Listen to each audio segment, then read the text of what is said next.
Game 2 of the 6-game series are ready to go. The Durham Bulls and the AAA affiliate of the St. Louis Cardinals, the Memphis Redbirds. And welcome to the corner of Jackie Robinson and Blackwell, downtown Durham, North Carolina. And the Bulls look to draw level in this series. 10-0 win for Memphis yesterday morning, limited the Bulls to only 5 singles in that game. And the Redbirds knocked out 4 home runs, had 5 doubles, a 15-hit assault, and a brilliant outing by left-hander Zach Thompson, who are in the win. But it is a new night for Brady Williams' Bulls, and it will be Easton McGee taking the mound. 3rd start, 5th appearance for this 6'6" right-hander from Hopkinsville, Kentucky. Well, let's get to the lineup card signed by former Bulls coach Ben Johnson, now the manager for the Memphis Redbirds. Redbirds are 10-9 coming in, and they sit in 5th place in the West Division, 3 games behind first place Columbus. It'll be Lars Nootbaar, the top of the order. Nootbaar plays right field today. Nolan Gorman, top prospect, second baseman for the Cardinals in the 2-hole. Juan Yepez plays third base tonight. Yepez hits third. Alec Burleson, the North Carolina native, bats cleanup as the DH. Ivan Herrera catches again. Connor Capel in center. Lucan Baker starts at first base. Didn't see him yesterday. Cody Spangenberg will be in left field. He makes his first appearance of the series. And then former NC State infielder Evan Mendoza bats 9th and plays short. So on the hill, Easton McGee, 4th-round pick back in 2016 out of Hopkinsville High. He's been in the Rays organization his entire career. 1 win, 1 loss, an earned run average of 7.80. And with the Bulls over the last couple of games, Sunday's finale in Norfolk and yesterday morning's series opener against Memphis, the Bulls have thrown close to 400 pitches in those 2 games alone. So even with the off day Monday, it's imperative on Easton McGee to take this one as deep as he can here today, looking for 5+ innings as he takes on the Redbirds. Alex Tosi, our home plate umpire, gives the index finger to McGee, and we are ready for baseball. Chris Marco, the first base umpire. Tom West is at third, and McGee ready to go. Winds up, first pitch on the way, is a little bit down, and we are underway from the D-back. Beautiful night, 71 degrees, plenty of sunshine, winds are calm, lights are on, and McGee trying to set the early tone for the Bulls. Nootbaar, left-handed hitter, second game since being optioned down by St. Louis, and McGee misses down low, ball 2. So Nootbaar is the DH yesterday, was 0 for 4, scored a run. And McGee winds, here's the 2-0. And a liner the other way that'll sink in front of Ryan Bolts in left field. And a clean single opens the game for Memphis. Well, the numbers for McGee this year, 15 innings he has thrown, given up 20 hits, struck out 14, but he has not walked a man yet this season. As a matter of fact, throwing 15 innings, there are only 3 other pitchers in the minor leagues at this stage who have thrown more innings and also issued no walks. So here is Nolan Gorman. Gorman, one of 5 lefties in this lineup against McGee, who guides one to the inside corner with some movement for strike 1. Gorman had a double, drove in a couple of runs yesterday, and he's off to a terrific start for Memphis. 311, 8 homers, 11 knocked in. In a lead by Nootbaar at first base, held on by Jim Haley. And the pitch on Gorman, swipes at a fastball and fouls it back. Strike 2. Well, McGee, the only Bulls starter in what has been a really unusual year in the pitching department for Brady Williams and pitching coach Brian Reith. He's the only starter to go 5 innings. Now, again, the Bulls have basically been using openers most of their first 20 games, or some other starting pitchers being built up. And the fastball upstairs from McGee. But McGee went 5 on Thursday in Norfolk, earned a win through 66 pitches. He was very efficient, struck out 4, gave up 3 runs. But especially on the heels of the high volume of pitches thrown Sunday and then yesterday, the Bulls need a solid outing from him tonight. A swing by Gorman and launches one high and deep to right field. It is down the line. It is fair, and Gorman connects for his 9th home run in 17 games, and the Redbirds off to a 2-0 lead.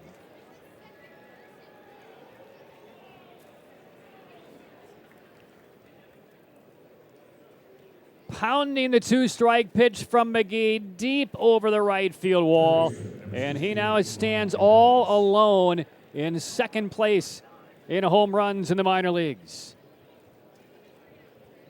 Only Moses Gomez at Double-A Springfield in the Cardinals chain has more home runs than Gorman in all of minor league baseball. And the former Rays farmhand Gomez has 10 at Double-A. So Gorman, a 2-run homer. And a rough start for McGee. Here's Yepez. Strike one from McGee. Boy, Nolan Gorman is just screaming for that first big league call-up to St. Louis. And it's just a matter of time for the 21-year-old. Yepez, big game yesterday. Reached base 4 times, 3 hits, and a walk. And he takes a strike. It's 0-2 on Juan Yepez. Yepez 262, 19 runs batted in. He has homered 5 times. And McGee trying to hit the reset button. The 0-2 is ripped down the left side. That is fair and hooks down toward the corner. Bounds against the Blue Monster. Yepez turns on the gas on his way to second base. Bolts throw slightly offline on a hop. And the Memphis Redbirds, off of a 15-hit game against the Bulls yesterday, must have slept well because they are rolling again in the first inning here today. Single, homer, double, greeting McGee.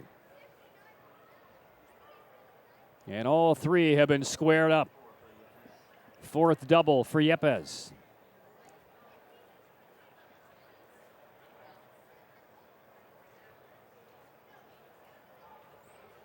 So now the DH cleanup hitter, Alec Burleson, averaging .259 with 5 home runs. McGee's delivery is hitting the ground down the first baseline as a foul ball. Home plate umpire Alex Tosi declares.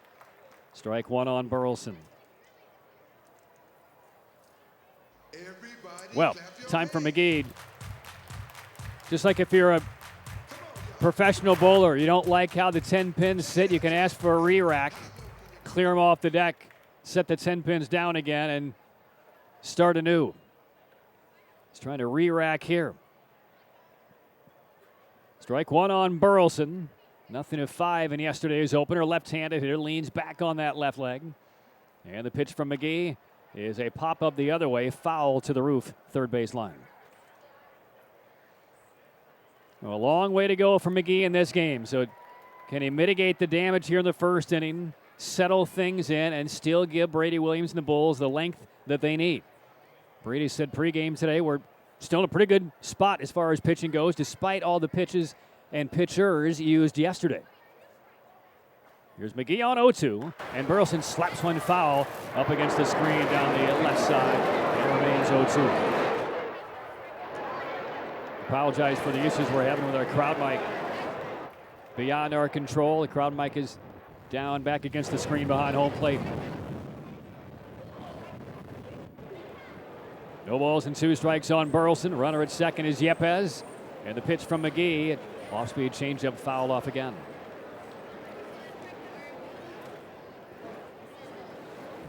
Early 2-0 lead for Memphis, top of the first.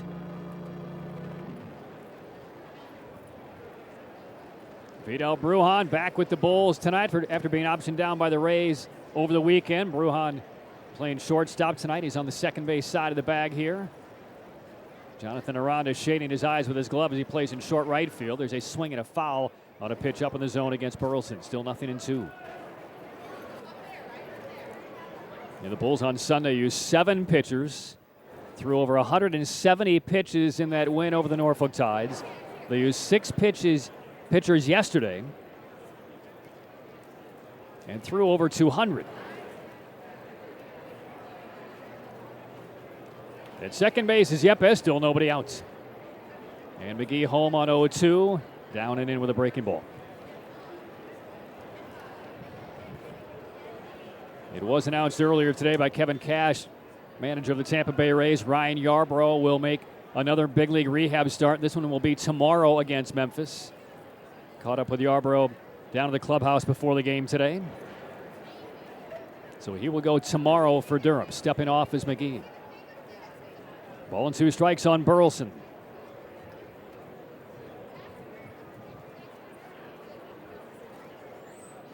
And a long look in. Proctor, the catcher tonight for the Bulls, runs through the signs with Yepes standing out at second base. Bluffs toward third. And McGee pitches home. Yepes breaks, and a ground ball smacked the other way. That's into left field. Yepes trying to steal third, and the pitch scores easily. And it's a run-scoring opposite side single by Burleson, and a 3-0 start for Memphis. And would not be at all surprised to see Brian Reed pay an early visit to the mound, the first-year Bulls pitching coach. But right now he remains in the Bulls dugout.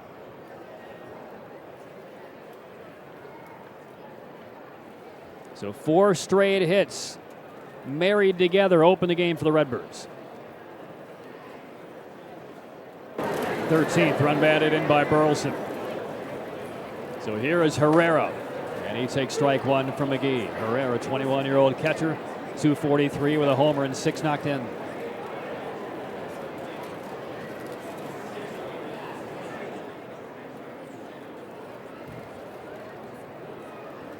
This will be the 19th pitch of this first inning for McGee. Here it comes, and it's in the dirt outside, knocked down by Proctor. Right now, McGee's just trying to get any pitch past the bats here of the Redbirds. That's the trouble. They are picking up his pitches early. The pitches are not being located all that well, and they are attacking. Ball and a strike on Herrera, right-handed hitter. Catches for the second straight game of this series, and he chops one off the plate, tumbles toward his dugouts. McGee last year, 6-2 over 18 starts at Double-A Montgomery. At a 4.07, only walked 13 all season in 79 innings. Bulls did get him for one start during that final stretch series of games. That was his Triple-A debut, and he broke with this Bulls roster coming out of spring training as McGee steps off.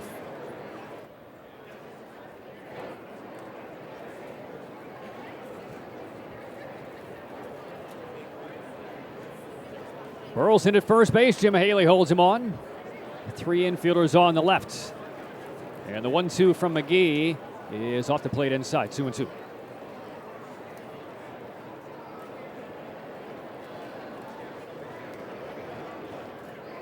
And it's hard to slow down the tempo when you're not feeling the conviction behind your stuff, when you have the new pace of play pitch clock in order.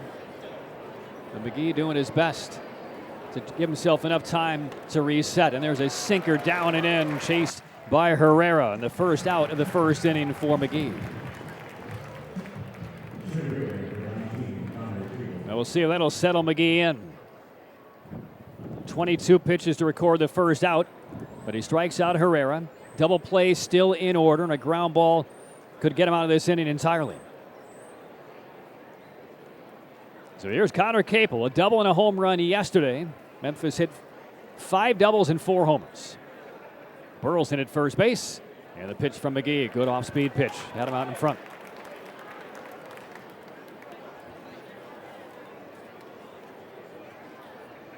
Well, a lot of the damage we saw against Robert Duggar yesterday happened with 2 strikes. We're seeing the same thing here so far today against McGee.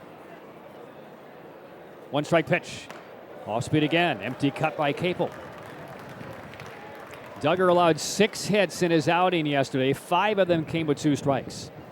And so far in this inning, of the 4 hits, 3 of them have come with 2 strikes, including Gorman's homer on the right.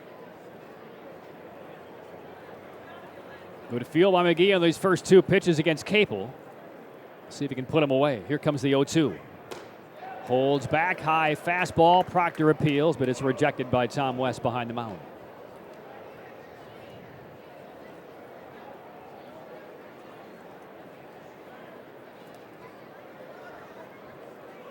Crowd still filing in. Bulls in the white pants, navy blue tops, burnt orange numbers on the back. And the 6'6" right-hander ready. And the 1-2 on the way from McGee. And it's down low, more off speed, 2-2. That'll be another tough one today for the Bulls. Connor Thomas will get the start for Memphis. And he is a heavy sinker ball pitcher, ton of ground balls, tough to elevate on and drive out of the ballpark against him. And he will have at least a 3-run lead. Burleson not going, and the pitch fouled away. Late on the fastball was Capel. Still 2-2.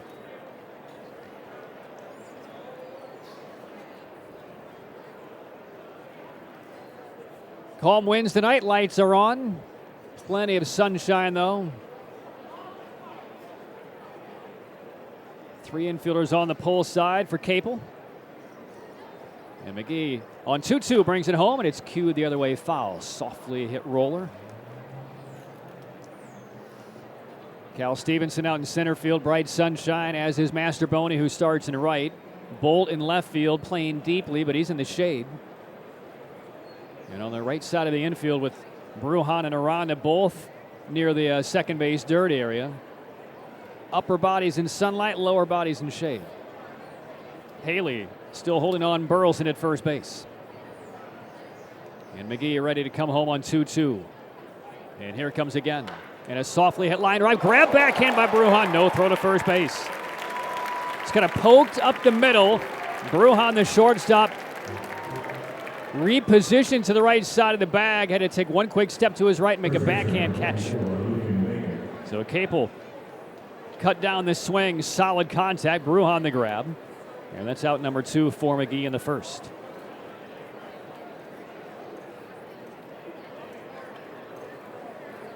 Now our first look at Lucan Baker playing first base tonight for Memphis. And the pitch from McGee is cued to the backstop bricks. Strike 1.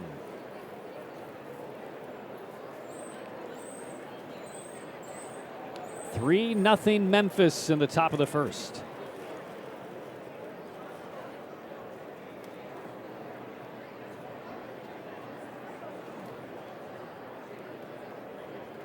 Baker 225, 5 RBIs, couple of home runs, bats right-handed.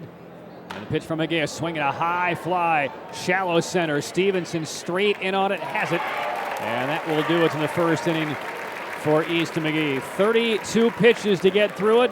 Some loud contact and 3 runs against him. Home run by Gorman. His 9th gives the Memphis Redbirds the early lead. Heading to the bottom of the first. Redbirds 3, Bulls coming up. Back to downtown Durham, bottom of the first inning.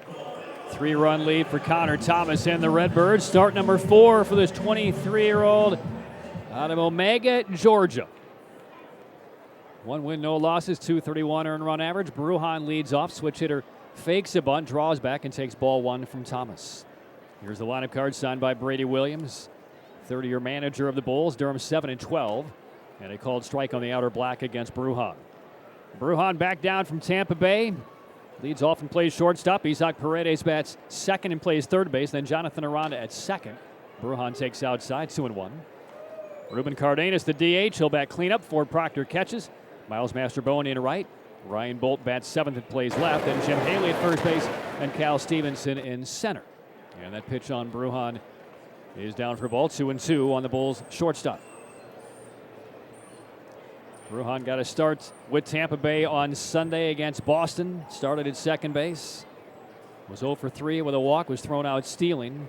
And then was optioned down by Tampa Bay on Monday. Here's the pitch. And it is on the inside corner against Brujan.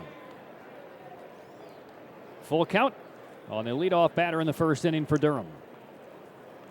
And the 3-2. Big swing. Brujan sends it high and arcing foul down the right side into the stands.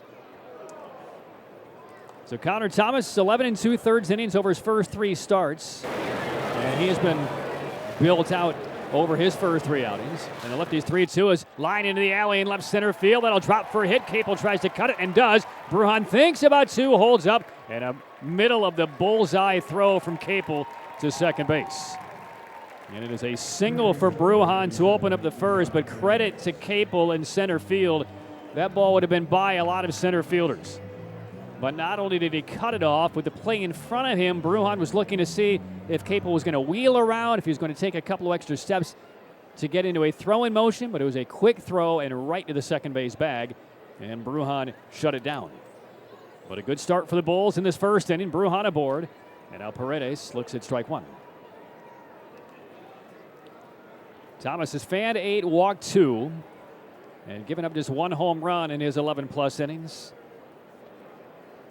Left-hander works off the third base side of the rubber. Brujan holding a liner right over his glove. It's into center field.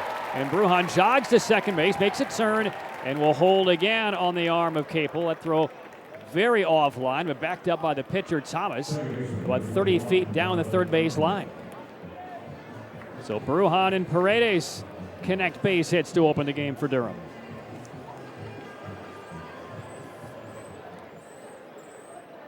Well, Connor Thomas pitches college ball at Georgia Tech. He does not have a very good history of success in this building, whether it was taken on Duke or at the ACC tournament when it was held here. Lost a couple of games in the ACC tournament in this ballpark. There's a pitch outside on Jonathan Aranda. But when he was at Georgia Tech, he was then a primary four-seam fastball slider change. He's added a two-seamer since he's come to the pro game, and that has been a game and career changer for him. Here's the 1-0 on Aranda, swinging a bouncing ball softly into the first baseman. Baker, no play there. Underhand flip to Thomas, covering the bag. That's a nifty little play. 3-1 on the putout on Aranda. Bruhan to third, Paredes to second.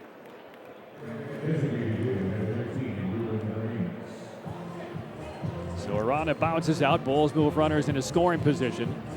Good attack on that long, soft bouncer. Kind of a reverse pivot move by Baker, and Thomas just did stab that right foot onto the bag before Aranda got there. That play took some time to execute. Second and third, one away. Now Cardenas, Bulls cleanup hitter. He'll swing first pitch. Ground ball deep short. Reaching for the backhand Mendoza. Submarines the throw and gets him. Bruhan scores, and Evan Mendoza, the former Wolfpack infielder, a brilliant defensive play at shortstop. Didn't set his feet when he snatched that on the backhand side. Just kind of twisted his body and flicked it submarine style and landed it right in the center of Baker's glove. 6-3 putout, RBI for Cardenas. Bulls on the board trailing 3-1. And Proctor looks at strike one. Seventh run driven in by Cardenas. Boy, we have seen some immaculate defensive plays by Memphis in this series. Here's the 0-1.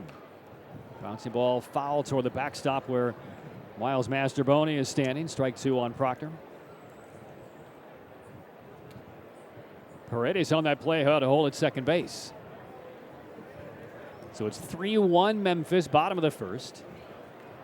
0-2 counts on Proctor, left on left. Here's the pitch, and he swings and misses the slider, and the inning comes to a close. One run for the Bulls, couple of hits. The RBI ground out by Cardenas gets Bruhan in. We are done with one from Durham. Redbirds 3, Bulls 1. Hey, Bulls fans, remember, for every strikeout the Bulls record, Chiesi will make a donation of $10 to Activate Good. Top two. 3-1 lead for the Redbirds. 8-9-1 hitters against Easton McGee. It'll begin with Corey Spangenberg. Evan Mendoza, the shortstop, will follow, and then the top of the order. So a 31-pitch first inning officially for Easton McGee. Let's see if he's had some time to recuperate in the Bulls dugout. Second inning begins, and Spangenberg takes outside. The defense for the Bulls behind McGee. Bolt, Stevenson, and Masterboni left to right. Paredes on the apron of the grass at third base. Bruhan, the shortstop, up the middle. And then it's Aranda and Haley on the right. Here's the 1-0. And that is in for a strike from McGee. Proctor catching his 11th game of the season for the Bulls. Ball and a strike on Spangenberg, off to a 182 start with 3 homers. And the lefty swings over the top of that one from McGee. One injury note coming out of yesterday's game. We saw Nico Holsizer taken down in the second inning of that game with a hamstring injury, chasing down a Yepes double early. Pitch outside. Brady Williams did give us an update in the pregame. Listed day today. Didn't want to give a target on a date where Holsizer would return, but he did say that it was not as serious as what they initially had feared. So good news for Nico. 2-2 pitches, grounded foul past the end of the Bulls dugout.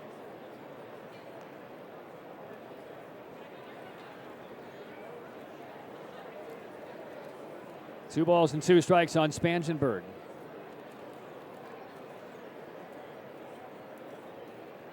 Here's the wind by McGee and the pitch. Swing and a miss and a breaking ball, and Spangenberg fans. So better start of this inning for McGee compared to the first, and here comes Evan Mendoza, who has already saved at least one run in this game for the Memphis Redbirds with his defense.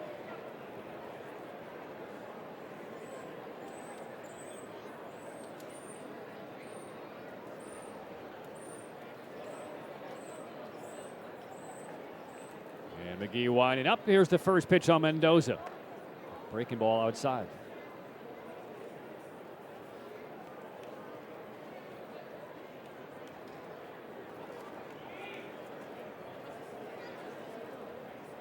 (3-1) Memphis, second inning. And the 1-0. Hit foul straight back, 1-1. Well, the Rays are underway tonight against Seattle. Have a 1-0 lead on the Mariners. After beaten by Seattle last night, but Rene Pinto in his first major league game. He didn't even start the game. Mike Zunino went out with a left bicep injury early in the game, and Pinto came in and then homer. Fly ball well hit right field. Mastrobuoni going back, shades down, and just in front of the track, brings it in. Well struck ball by Mendoza the other way. 2 outs and not on, second inning.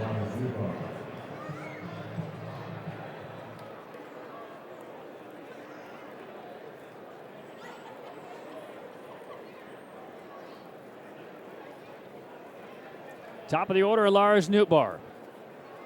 Started the damage in the first inning with an opposite field single. And the first pitch from McGee. Curveball outside, ball 1.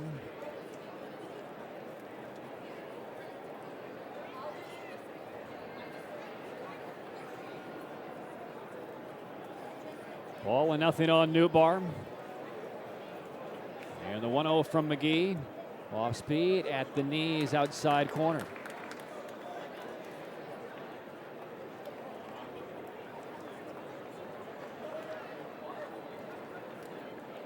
Two outs, none on. McGee's pitch. Off speed, bang on the ground down the first baseline, foul under the glove of Haley. And a ball and 2 strikes on Nootbaar. Well, speaking of Pinto, he will make his, and is making even right now, his first career start behind the plate for Tampa Bay, catching Drew Rasmussen, who was clean through the first inning with a punch out. There's the 1-2. Breaking ball hit the other way, foul by Nootbaar. That's great to see from Pinto last night. Opposite field home run, no less. Had another hit as well. And the person who caught his home run ball, some of the staff members back in the clubhouse for the Rays went out to retrieve that souvenir as this ball is popped up into right center field. Shallow sprinting in an angle. Mastrobuoni dives, can't make the play. Ball rolls away a couple of feet, and Nootbaar into second base. That'll be a pop fly double off of the diving effort of Mastrobuoni. Well, that ball hung in the air for a year. Now Mastrobuoni playing the left-handed hitter deep and a bit to pull. Hustle over, he couldn't get there in time, nor could Cal Stevenson. Stevenson was playing straight up. Mastrobuoni cutting across. Had the ball tip off of his glove, then he went into his dive and then had to scramble to pick up. So a double for Nootbaar. And now Nolan Gorman. Breaking ball down low and in, missed. Strike 1. But the fan who caught Pinto's home run eagerly gave the ball up to the members of the Rays to give Pinto his keepsake, and all the fan asked for was an autographed ball, a different ball coming from Pinto for him and for somebody in the row in front of them. If only it were that easy all the time. Foul back by Gorman, strike 2.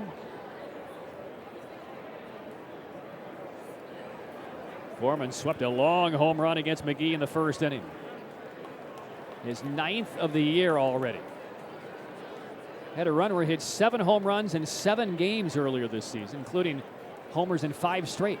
Here's the 0-2, and he hits this one off the hands, deep to right field. Mastrobuoni's not moving. This one's headed to the wall, and Gorman does it again. His minor league tying 10th home run in 63 at-bats. And he may not even stay with this Memphis team the rest of the series the way he's punishing baseballs. He took it about 11 rows back in right field. For the second time in a row, Mastrobuoni didn't even bother to make a move on the ball. Knew off contact. And rattle around almost into the right field concourse above the rows of seats. So another home run hit by Gorman with a couple of strikes, one on a breaking ball. That one appeared to be a fastball that was up and a little bit in. And it is now 5-1 Memphis. Well, there's a lot to like, especially on the offensive side. The impact bat of his 21-year-old Gorman.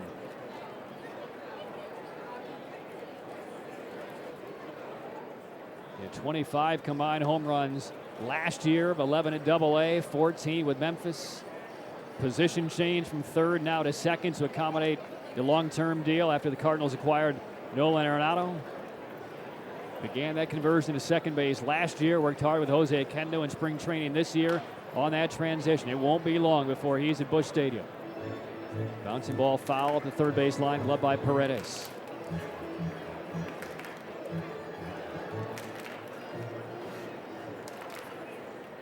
(5-1) Memphis in the second inning.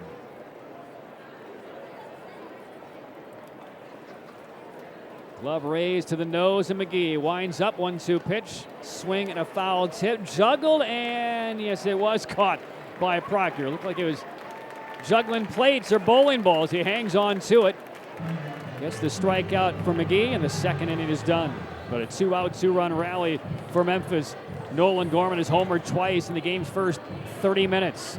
We'll head to the bottom of the second inning. Redbirds 5, Bulls 1. Well, it's been the Nolan Gorman show so far for Memphis. 5-1 lead for the Redbirds. Bottom 2. Gorman has homered twice and driven in 4.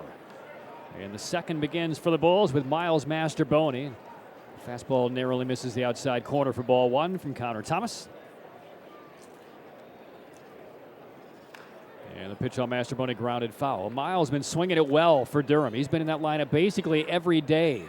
He's played almost everywhere already this year, 5 different spots. Primarily, though, at second base. Mastrobuoni takes a little bit outside.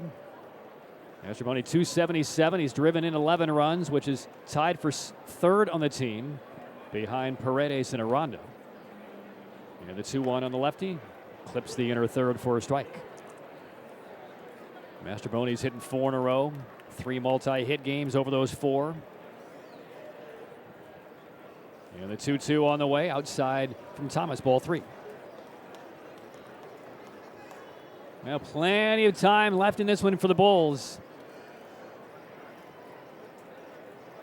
Here's the 3-2 from Thomas. Fastball up, sailed to left center field, slice into the alley, lands on the track, and bangs up against the monster. Capel tracks it down, and Mastrobuoni continues to swing a hot bat for the Bulls, driving a ball to the base of the left center field wall. Double number 6 for Mastrobuoni. I mean, he doesn't have a great deal of over-the-wall power, but we really didn't see a lot of kind of gap-to-gap pop last year from Mastrobuoni. But again, he wasn't playing every day. But now clearly getting the opportunities and getting the reps is sitting well with him. 6th double. Hit his first AAA home run a couple of days ago in Norfolk. And starts a rally. And now it's Ryan Bolt who takes strike 1 on the outside corner. And that's really what Brady Williams was hoping to see from the few returners to this Bulls offense he has in 2022. A chance for Mastrobuoni, Brujan, Bolt, and a couple of others to bloom. Swinging a foul. I was talking a bit with Tristan Gray around the cage earlier today, and he said it, from time to time last year with just the beast of a lineup that Brady Williams was able to run out there every day. He said sometimes he even felt a little bit nervous with, the Wander Franco is in that lineup. As this one tumbles down the first baseline foul. And you got Josh Lowe, Dalton Kelly, and Wander Franco, and Mike Ford, and an incredibly deep lineup. That it was almost intimidating for some of the Bulls players to join them in that lineup. It was tough to keep up. They were just so dominant. But now you get an opportunity for these guys in their repeat year to show what they can do on an every game basis as Bolt stretches and misses a slider. Mastrobuoni remains at second base as Bolt strikes out. Here's the defense behind Connor Thomas. Spangenberg plays left, Capel in center, Newbar in right. It's Yepez across the diamond at third base for the third time this season. Mendoza the shortstop, Gorman at second, and Baker at first with Thomas and Herrera the battery. Thomas 23 years of age, Herrera 21, and now Jim Haley. Right-handed hitting first baseman for Durham, and a slider a little bit high, ball one. Well, Omega, Georgia, I had to find it on a map. I'd never heard of it. That's the hometown of Connor Thomas. It's a town of around 1,200. It's about 2.5 hours due south of Atlanta. Here's the 1-0, swing and a miss. And the total area of the town of Omega is barely more than 1.5 miles. Well, that's the town in which Thomas grew up. Spent 3 years at Georgia Tech. Excellent command. First teamer in the ACC as this ball is sent spiraling foul to the roof on the first base line. 1-2 on Haley. But he has turned himself into one of the highest rated ground ball pitchers in minor league baseball. As a matter of fact, he had one of the top ground ball rates of anybody in the minors last year. Top 5. Fake move. Back to second is Mastrobuoni. But that was not his game at Georgia Tech. Because the two-seam fastball is something he really just adopted when he got into the Cardinals organization after the draft. Bouncer foul again. This one off the screen of the Memphis dugout, third base line.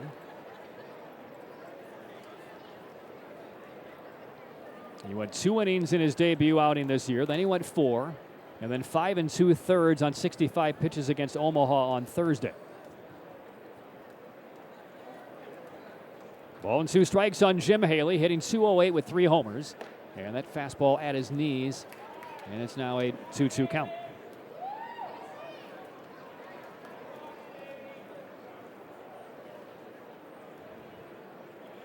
Haley nothing of 3 in the series opener yesterday. A look to second base, inching to a lead Mastrobuoni. 2-2 pitch, grounded off the thumbs weakly to third. Yepez looks the runner back, throws to first. Good stretch made by Baker, and he just did hold the bag. The throw cut a bit down the first base line toward home plate. And Luke and Baker had to wait before he started to stretch to see where that throw was going. And he stretched not toward the throw, but toward home plates and was able to bring it in.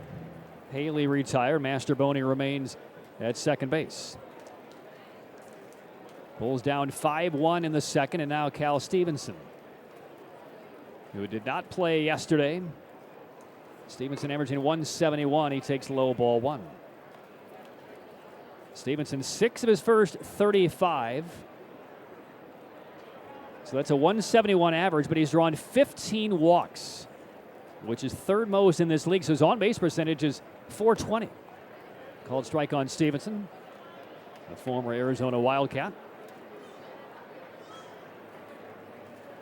But although Stevenson has scuffled through his first month here offensively at AAA, he's been one of the top defensive center fielders in the league. Easy chopper, leaping stop on the mound made by Thomas, and throws out Stevenson to retire the side. So the Bulls waste a leadoff double.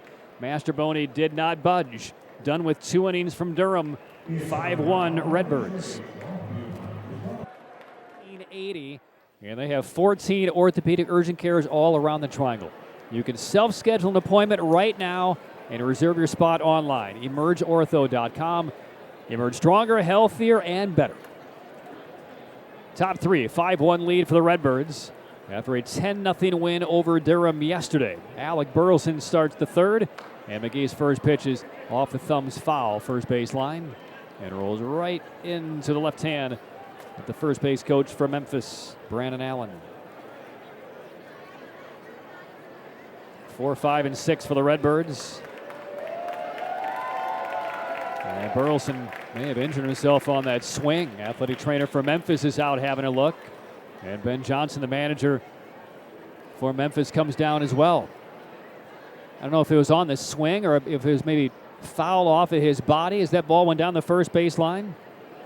But either way, Dan Martin is out there, and Burleson kind of using that bat a little bit as a crutch. And now he walks under his own power back to the batter's box. He'll stay in.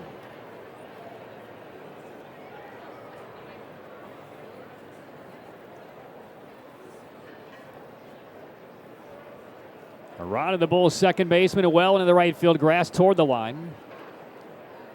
Outfield, meanwhile, straight away for Durham as McGee winds up. And the 0-1 is swing and a miss. Carry through the bottom of the zone off the inside corner there. Strike two on Burleson, who hit 22 combined home runs across 3 different levels for St. Louis last year. The majority came at Double-A Springfield, where he hit 14. 0-2, chops one off the plate, high in the air. McGee waits on it, fields it, now tosses to first base and retires. Burleson running pretty well down the line, and now he's going to slow up and make that U-turn. And Brandon Allen will check on him as he walks and now jogs past him. But I guess the advantage is Burleson is the DH tonight. He can get some treatment in between at bats. He doesn't have to go play the field. And McGee will wait patiently as Burleson just now runs past the backside of the batter's box toward the third base dugout for Memphis. First out for McGee. Now Herrera looks at strike one.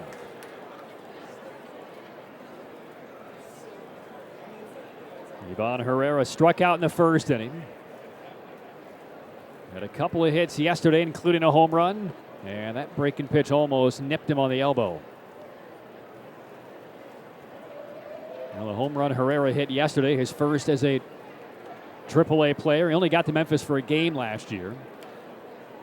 Hit 17 at Double-A. Well, there's some outstanding young talent in this Cardinals organization about to ring the doorbell at St. Louis. Swing and a miss by Herrera. And Herrera's 21, Gorman 21, Burleson 23. Here's the 1-2, off the plate inside. And then the start by Zach Thompson yesterday. He's just 24. We'll see Liberatore later in the series. Thomas only 23 tonight. Here's the 2-2. This one's rifled toward short by the reach of Brujan, gunned into left field. And Herrera is on with a one-out single. And he went down for that McGee pitch with a couple of strikes and has golfed it like a 2-iron through the shortstop hole.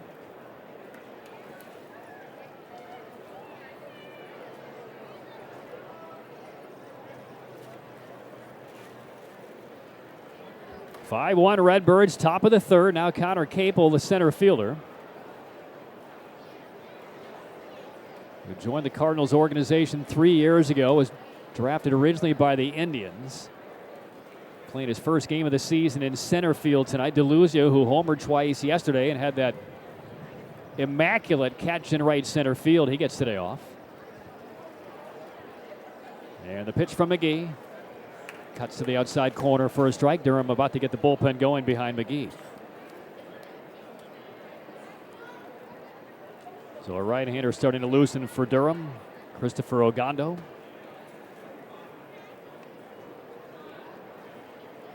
Three infielders on the right for Capel. Here's the 0-1. And that is on the outside corner, strike two. 52 pitches through a couple of innings for McGee. But likely just getting through the lineup a second time before he turns it over to the bullpen. Safe lead by Herrera. Haley holds him on. Here's the pitch. And it's well wide from McGee.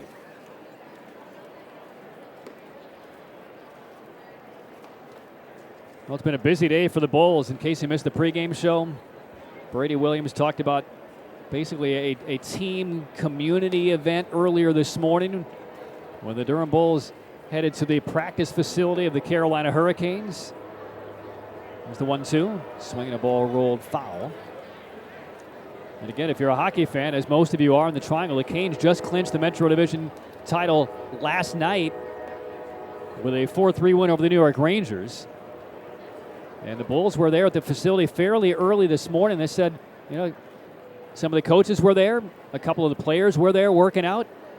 Not taking anything for granted as the hockey season winds down. The Stanley Cup playoffs right around the corner. And the Canes, one of the favorites to raise the cup. Ball and 2 strikes.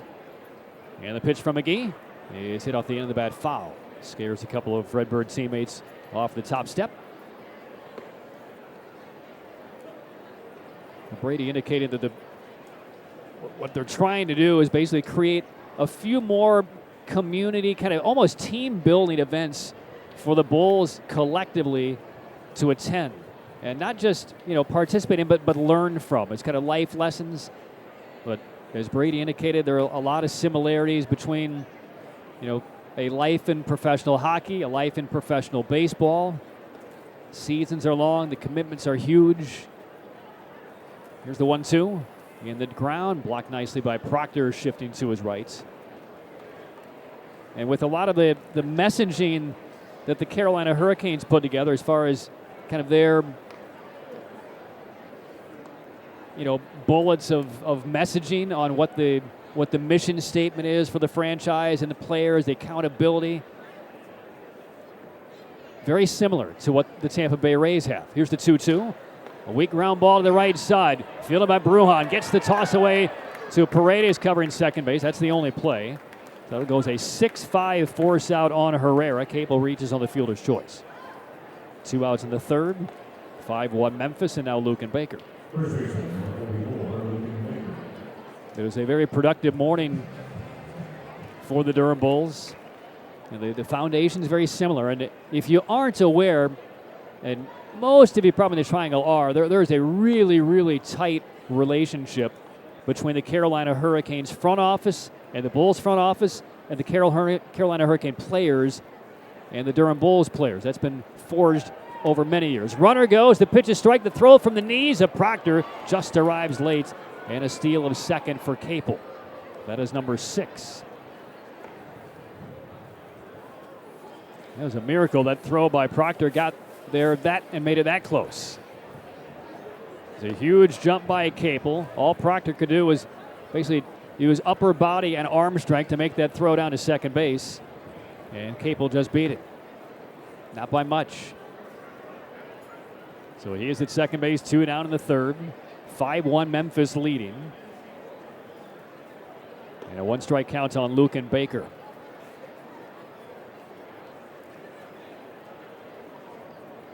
Spreads out the stance from the right side. Big body. Here's the pitch. And that snatches the outside corner, a curveball.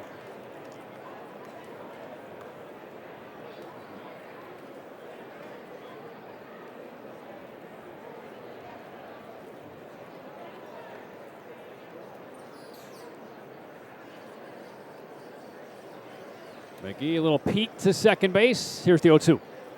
And a breaking ball gets him looking. Inside corner, bottom of the knees. McGee gets the call. Baker questions it. Inning ends. No runs, 1 hit. Capel stranded at second base. And after 2.5, Memphis behind 2 home runs by Nolan Gorman has a 5-1 lead.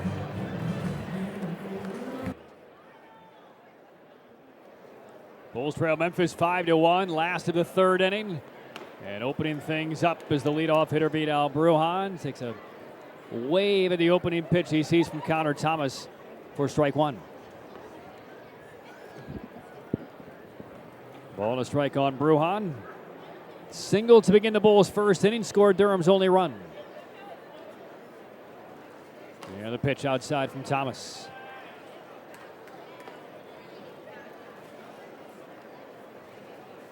Brujan, Paredes, and Aranda for Durham. Here's the 2-1. Swing and a miss on a slider down.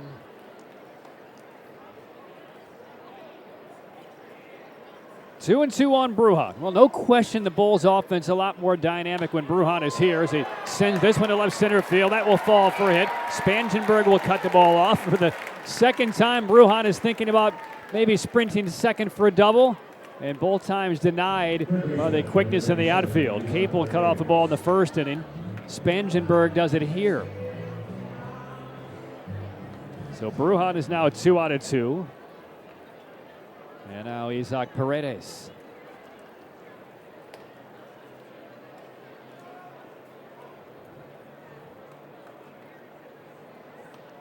Bulls down 5-1 in the last of the third.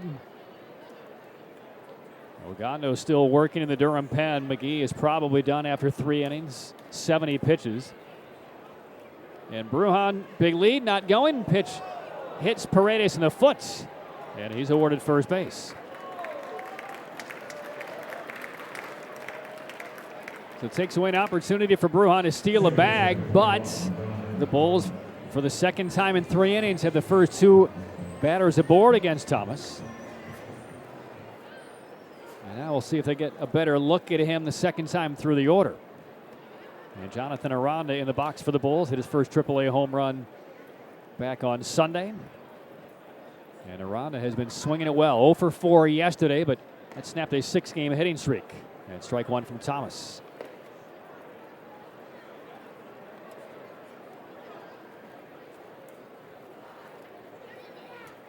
Aranda bounced out to the first baseman Baker, his first time up. Here's the 1-strike pitch. Now 1-1 on Aranda.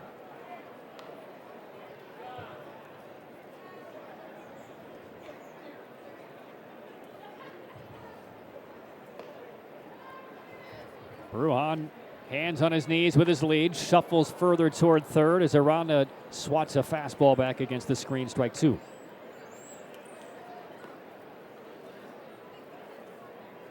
Well, the Bulls did virtually nothing against Zach Thompson yesterday. Brady Williams commented in the pregame show about how effective Thomas was, but slider just missed the outside corner from Thomas. 2-2. But Brady basically saying how tough it is. I mean, the game of baseball is tough to hit anyway, but when you're down 0-2 in a count, it's almost impossible to do anything offensively. And he said when Thompson started yesterday, he and his staff had Thompson 0-2 on something like 11 of the first 12 batters he faced. And even if it wasn't that dominant, it was close. Here's the 2-2. Grounded the other way. That is going to get through into left center field. Brujan being sent. He'll score easily. The throw comes toward third. Paredes shuts it down.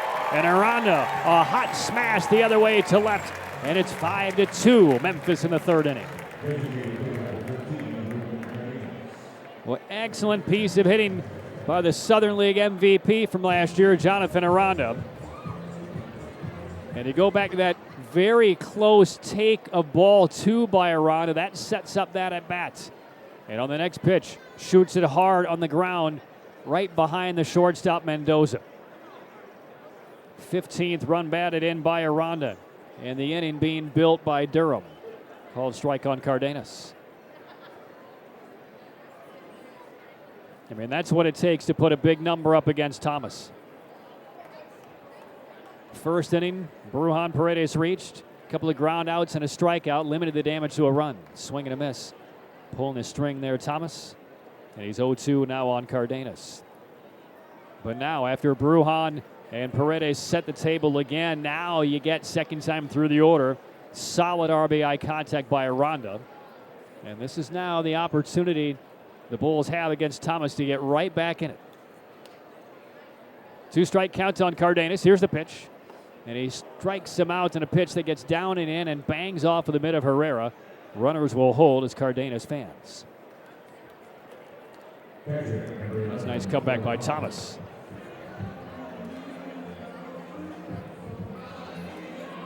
So 1 out. Here's Proctor.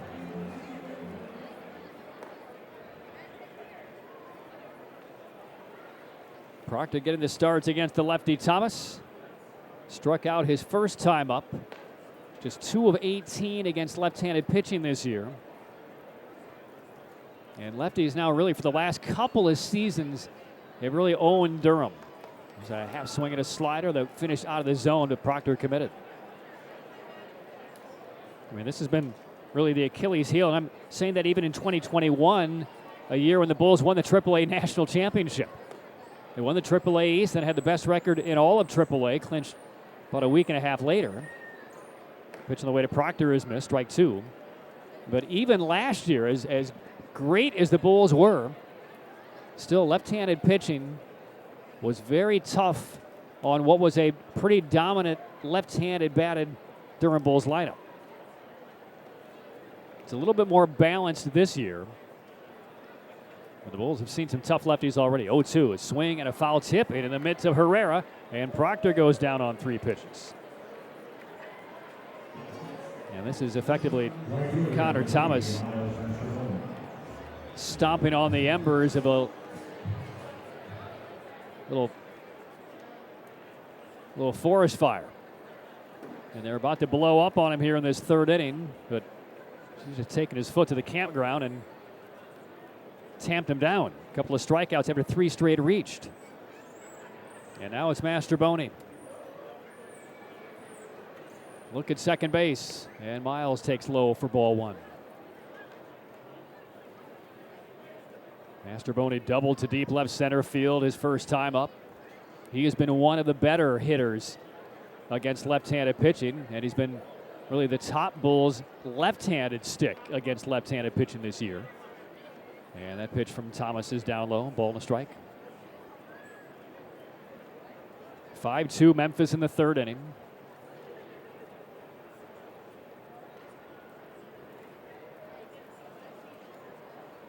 Paredes at second, Aranda behind him at first.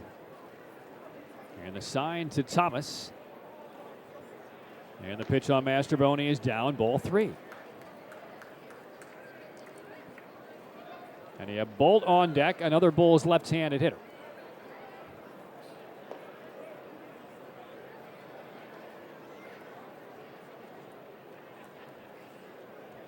Masterboni the tying run. Here's Thomas's 3-0, and that's not even close. As a matter of fact, none of the 4 pitches were remotely close to the zone. And Masterboni walks to load the bases. And for a guy who's had excellent command really his entire college career and even into his pro career, St. Thomas miss on 4 pitches. Coming to a guy who hit a ball sharply against him last inning, almost gives the sense that maybe he was just pitching around Masterboni. Although things get a little bit more tense for him with the bases loaded with that walk as Bolt comes up. But Bolt is a bat that he handled last inning on strikes. Tying runs are on. 2 outs in the 3rd. Here's the pitch. A swing by Bolt and a foul that jumps right up off a home plate and nails him in the lower body.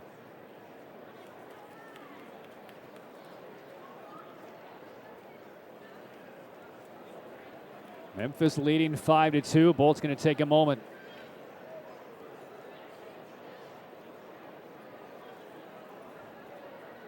As he should.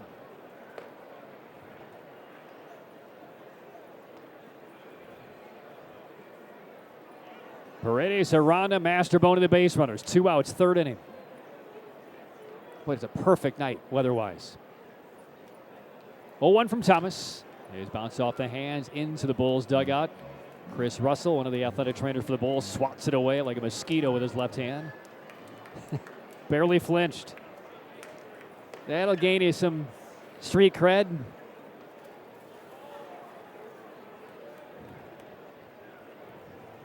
Two-strike count on Bolt. And the pitch from Thomas. Half swing, slider away. Bolt goes too far, and Thomas gets out of the jam.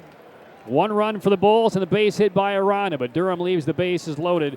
And after 3 innings, it is Memphis leading Durham 5-2. 3 innings and 70 pitches is it for Easton McGee tonight. He's done after 3 innings. Christopher Ogano replaces him. 5-2 Memphis leads, top of the 4th inning. Ogano on for the 6th time.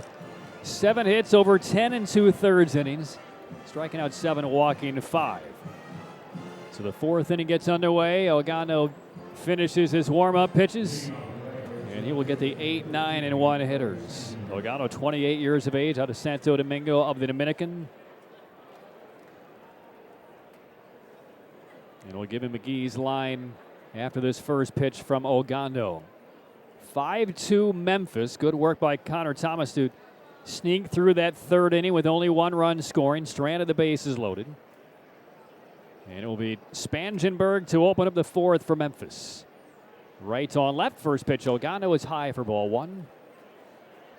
McGee's 7 hits, no walks for the fifth straight appearance. But 5 earned runs, fanned 4, gave up a couple of home runs to Nolan Gorman, who was due up 4th in this inning. Pitch in the dirt and chased by Spangenberg. 1 ball and 1 strike. Ogando appeared twice in that Norfolk series. We saw him last 2 innings on Saturday. Here comes the 1-1. A swing by Spangenberg. He lifts a high fly, right field, shallow. Mastrobuoni creeping in and makes the 2-hand squeeze. Spangenberg out number 1. And now it's Evan Mendoza.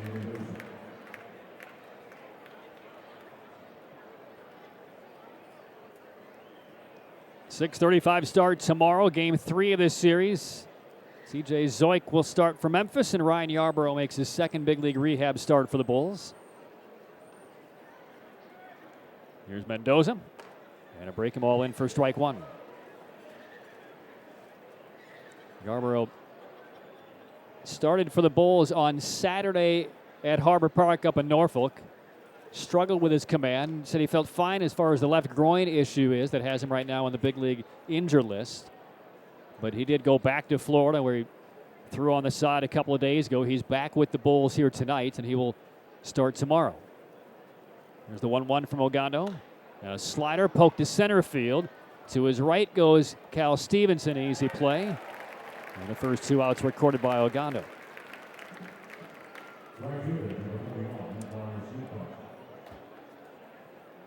The base is empty. Here's Nootbaar with 2 down. Nootbaar broke into the big leagues with the Cardinals late last June. Hit 5 home runs, but his first 2 home runs were both pinch hit home runs on consecutive days.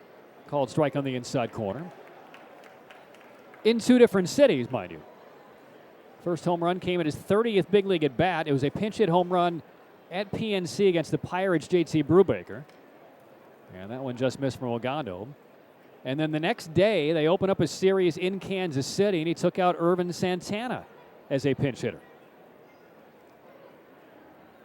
Finished the year with 5 with St. Louis. Nootbaar takes up and away, breaking ball, 2-1.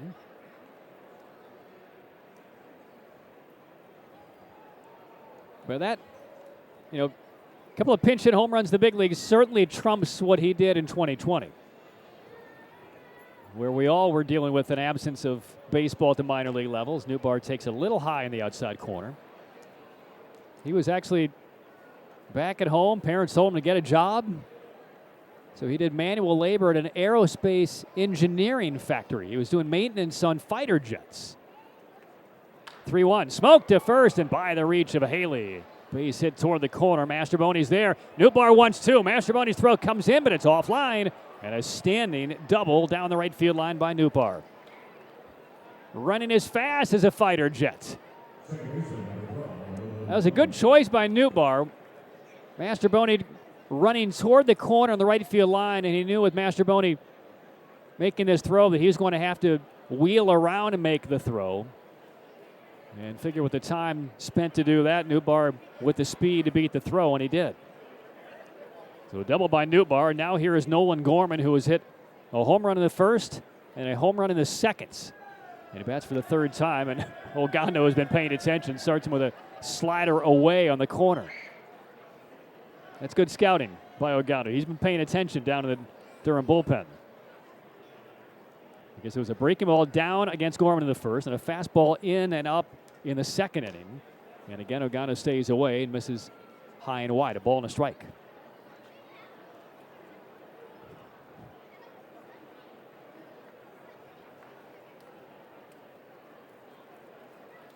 Nootbaar at second base, 2 down. And Ogando is set. And here's the pitch on Gorman. Waits on that breaking ball. Had a good pass at it. Fouls it back. Ball and 2 strikes. I mean, right now, the way that Gorman is seeing the baseball, I mean, you're not really fooling him with any swing. This is already his second 2-home run game of the season. Here's the pitch. Swing and a miss and a pitch in the dirt. And the Bulls do take care of Gorman. Blocked by Proctor, applies the tag on the upper arm. And newsflash, Nolan Gorman does not homer. Fourth inning comes to a close. 2-out double by Newtbar. That's it. After 3.5, 5-2 Memphis. Top of the Bulls, 5-2. Bottom of the fourth inning from Durham. Haley, Stevenson, and Bruhan coming up for Durham against Connor Thomas. He's gone through the first 3 innings for Memphis in search of his second win of the year. 58 pitches through 3. Haley bounced out to third his first time up. Looks at ball 1 at the knees. 5-8-0 for Memphis. 2-5-0 for the Bulls. Couple of home runs for the Redbirds again tonight. Ground ball pulled weakly to short. Mendoza step to his left, funnels it up and throws out Haley. Easiest chance of the night for Evan Mendoza, who made a sparkling play earlier in the contest on a ball that Cardenas hit in the first inning to deep short. And that was enough to really snuff out a first inning rally attempt against Thomas. Bulls then built another crack against Thomas in the third. First 3 reached. They did get a run in. But Thomas, by and large, has avoided the big hit with guys on base so far.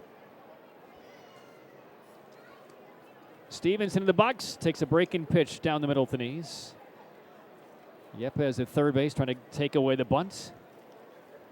Toes are on the grass. All the other infielders are on the pole side. Bouncing ball right over the mound. Mendoza crosses to the other side of the bag, and there's that sidearm throw again from Evan Mendoza.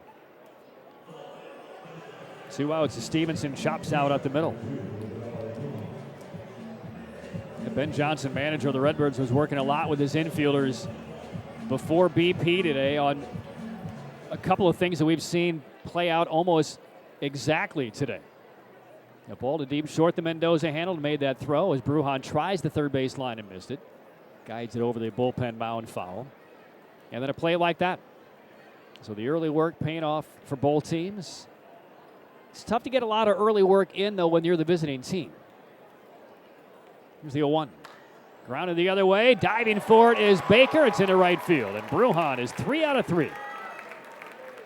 Couple of singles to left center field. He waits on off speed and bounces that one by the dive of Baker through the second base hole.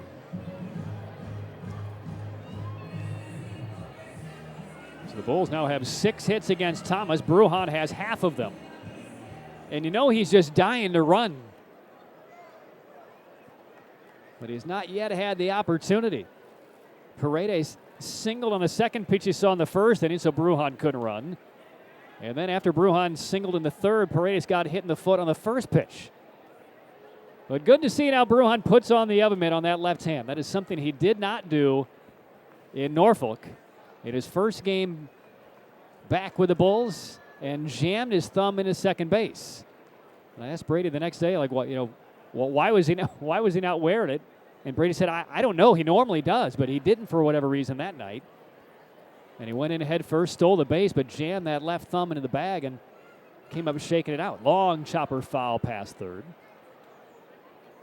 So I don't know if this is Bruhan on his own wearing the oven mitt or whether he was commanded by Brady Williams or the athletic training staff or the Rays, or maybe it was maybe he just forgot that day.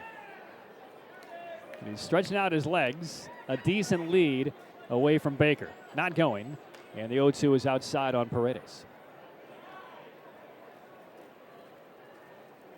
I mean, those protective oven mitts, they are designed certainly for everybody, but for the guys who really run, and Bruhan is one of those guys, 44 steals last year. I mean, they are specifically for him. That pitch is in the dirt and blocked nicely by Herrera. 2-2. You know, if you're a catcher at first base, if you're Rene Pinto, you don't really have a need to wear it. But when you're Vidal Bruhan or Wander Franco or Taylor Walls or Kevin Kiermaier, yes, ground ball again behind Brady Williams' foul and gets hung up in the net just short of the bullpen mound. But lesson learned for Bruhan. He's a perfect 3 of 3 in steals. He's only playing in his 6th game with the Bulls tonight. And Thomas stares across at him. Bruhan holds. 2-2 is chopped away again. Softly, this one will get to Brady Williams. Oh, Off balance stop. Runs it right to the screen and tucks it beneath for a young fan. Nice job spoiling some tough pitches by Paredes.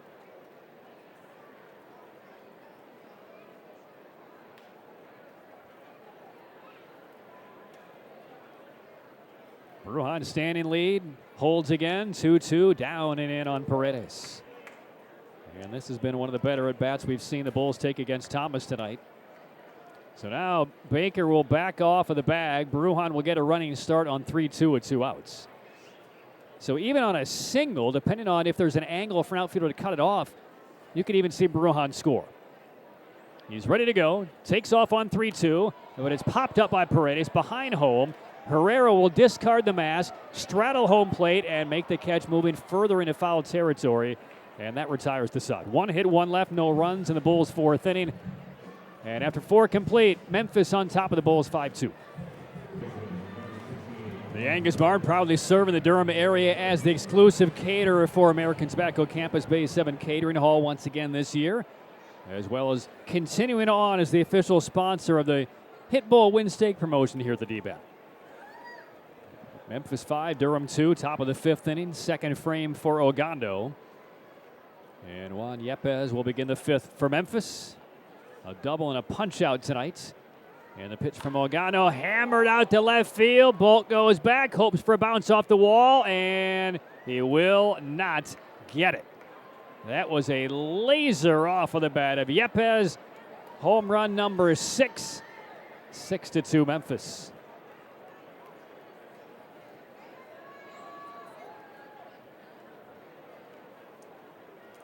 We have played barely over 13 innings in this series, and Memphis has banged out 7 home runs.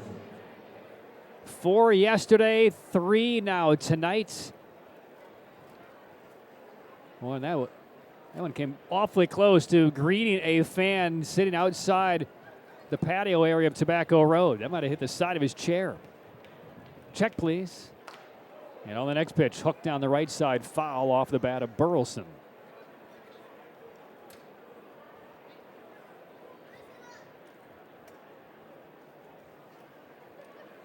20th run batted in by Yepez, which is now 2nd in the league.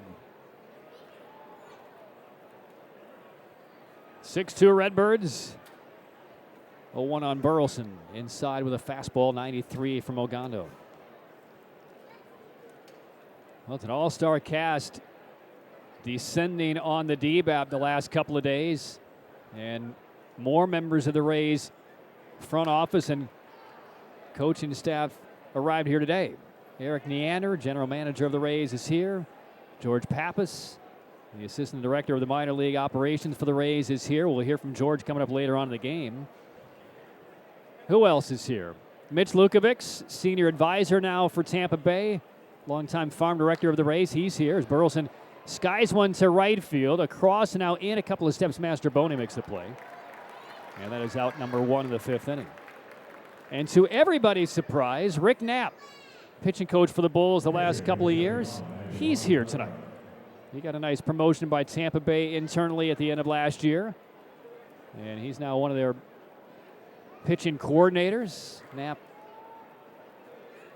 I see him in uniform in the Bulls dugout right now, so he is back. He's here primarily to evaluate Ryan Yarbrough and watch his outing tomorrow. Nobody expected him until tomorrow, but Knapp surprised us all. 1 out, 5th inning. Ivan Herrera stands in the batter's box for Memphis. He's 1 for 2. And Ogando's 1-0 pitch, half swing, a feeble cut to the slider away.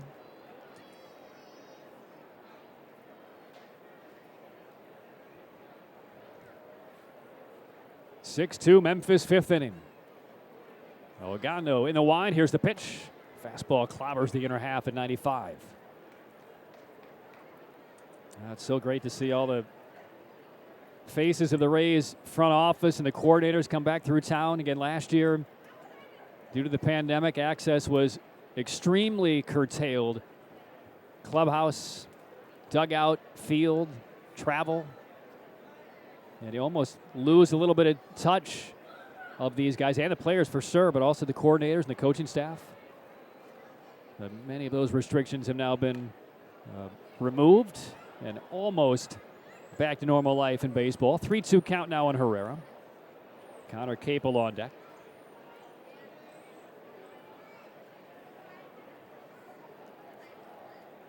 Arana, the second baseman, plays just on the shortstop side of the bag. 3-2 slider. It's hung, and it's knocked down the line to left field. Bolt back on the track has it. And Herrera hit that ball with some topspin. And that's good news for Ogando. 2 outs in the 5th inning.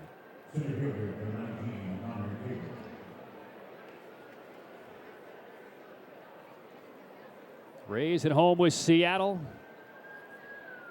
Going hard against the bullpen of the Mariners after Marco Gonzalez was lifted after facing only 3 batters in the 1st inning. So the Mariners have been in the bullpen since.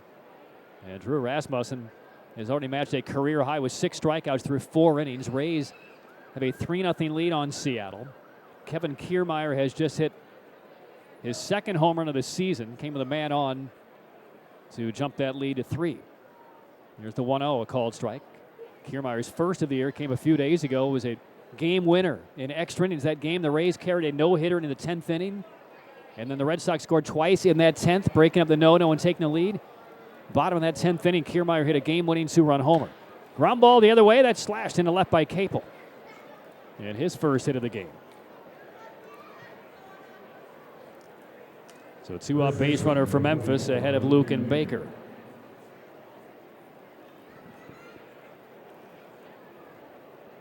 That Rays game now in the 5th. 3-0 lead for Tampa Bay. Rasmussen still on. Well, Luke and Baker, first appearance of his in this series. Star from Texas Christian, TCU. And the pitch on Baker is fouled right through the mitt to Proctor for strike 1. He was at Springfield last year. 26 home runs at Double-A.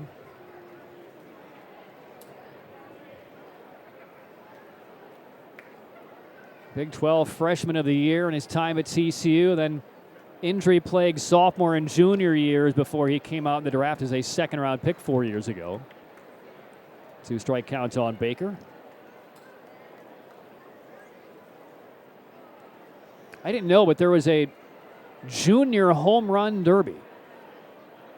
And Baker won that. Swing and a miss on a fastball, 95 miles an hour from Ogando. And the inning comes to a close. Yepez opens things up with a solo home run. And the 3rd of the game by Memphis. Middle of 5. Redbirds lead the Bulls 6-2.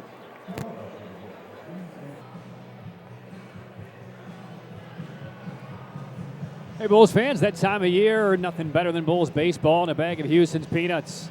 You can grab a bag tonight at the Deeb app, or you can call 800-334-8383 directly to Houston's Peanuts. You'll be glad you did. Well, 4 innings is good for Connor Thomas tonight. He's done. And left-hander Brandon Waddell, 6'3", out of the University of Virginia. He checks in for Memphis with a 6-2 lead. Made his big league debut toward the end of that COVID pandemic year in 2020.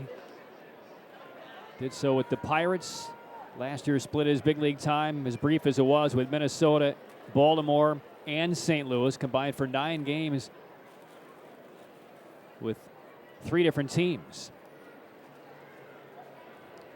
6-2 lead for Memphis. Aranda leads off against him, shoots one in the air to left field. Spangenberg back, he'll play it off with a monster and play the hop on his way to second base as Aranda slides in and beats the tag. A double starts the Bulls' 5th.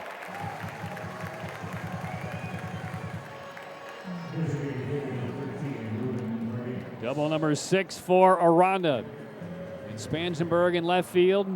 His first game playing left field in this facility. Wasn't quite sure how to go about it.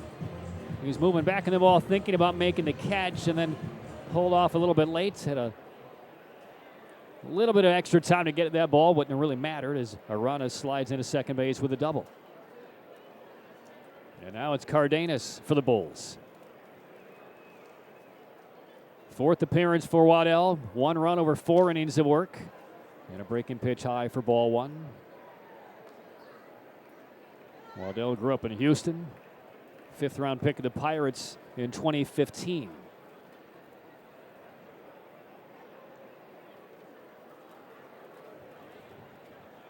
They'll look back at Aranda at second base. Here's the pitch. Swing and a miss. 85 on the outside corner.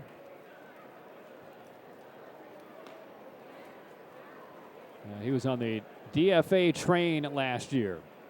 DFA'd, claimed by Baltimore. DFA'd again, claimed by the Cardinals. And the pitch from Waddell, a foul right at home plate off the bat of Cardenas, 1-2. Waddell, a College World Series champion with Virginia, actually appeared in that decisive game, recorded the final out, earned the win.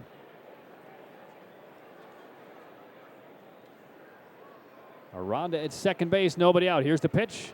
A swing and a miss, down and in breaking ball. Cardenas fans.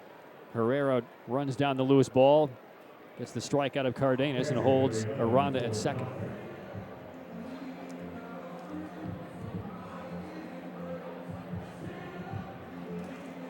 First out in the fifth inning. Bulls trail 6-2.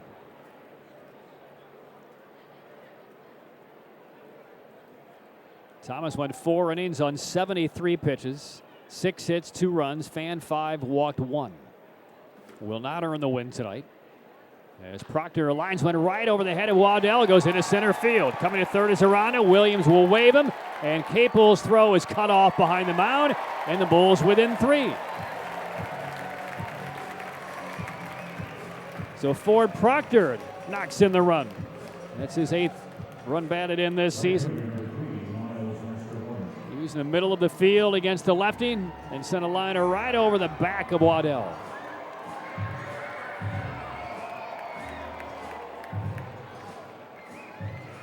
And now we'll see Miles Mastrobuoni for the 3rd time. He has reached twice, a double and a walk.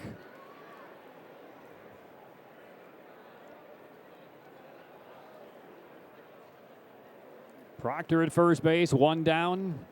And Waddell's delivery. Mastrobuoni takes a fastball at his knees, 93 on the gun.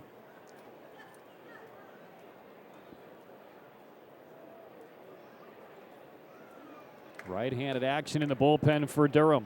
Ogata was gone the last couple of frames. Here's the 0-1 downstairs. Looks like Fauché in the pen for Durham.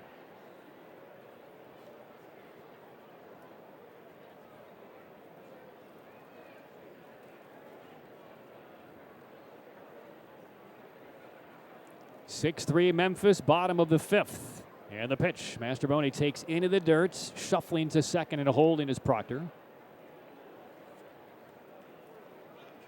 And Mastrobuoni again in an advantage count, 2-1.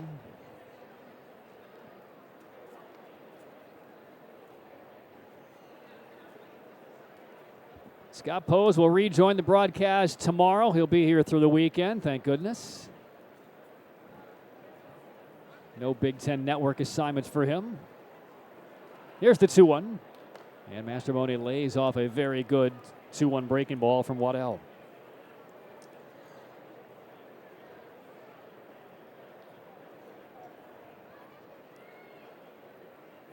Mastrobuoni a double and a walk against the lefty starter Connor Thomas. And now a 2-2 count against the lefty reliever Waddell. Here's the pitch. And he waves and misses a breaking ball away. And Waddell puts him down. So both outs in the 5th inning recorded on strikeouts by Waddell. And here's Ryan Bolt. Got a late break on that pitch from Waddell. That's a really good 2-2 pitch. Started it over the thick part of the plate. That thing broke a ton down the stretch. Bolt turns away from a curveball inside from Waddell. He was a starting pitcher basically his entire career at UVA, 53 starts.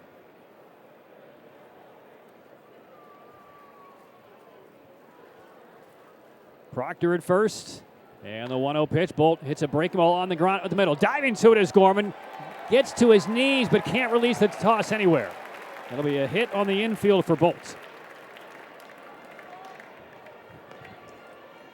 Well, Nolan Gorman scampering through the middle. Dove leading with his glove. Really, his only play there is to try and get a force out on Proctor at second base, but never really could lift his body enough to the point where he could make a toss. Mendoza was waiting for it, but it's not the right grip, and Gorman basically just laid on that baseball like a hand grenade. But did keep Proctor only at second base. If that ball gets to the outfield, Proctor's at third. So here's Haley. Swings and misses off speed. Strike one.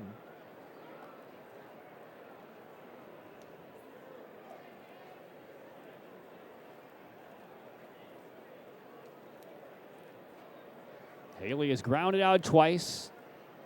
Plenty of power to tie this one up. And the 0-1. Tapped it away, foul to the backstop, strike two.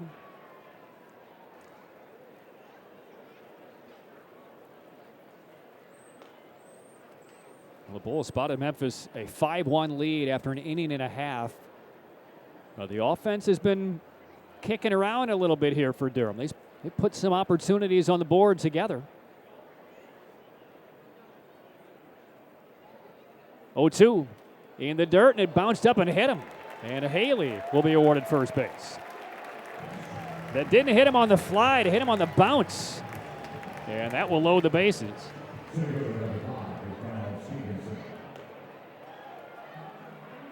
So Proctor to third, Bolt to second. Haley is at first base. It bounced in, clipped him on the left shin. Tying runs are now on for the Bulls with 2 outs, and here is Cal Stevenson. And stepping off is Waddell.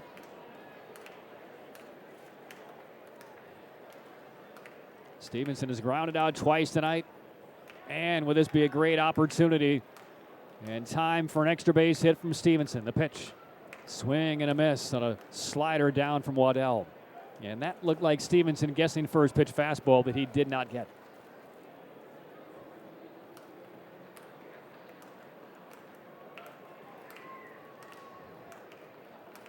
Not an easy opening inning for Waddell. Here comes the 0-1. And laying off that slider that time, Stevenson.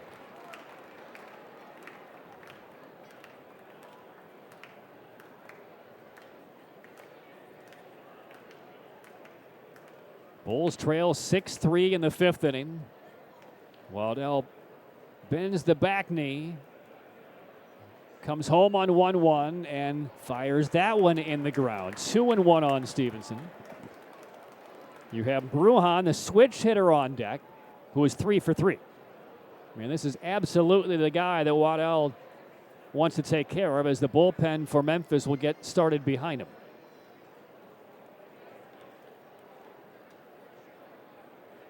Stevenson close stance, waits on the 2-1. Here it is. Grounded the other way into left field. Base hit. Proctor is in. Bolt's right behind him on the way home. The throw is cut. They throw back to second base. Haley is back in, and Cal Stevenson delivers. A 2-run single to left, and the Bulls are within 1, trailing 6-5.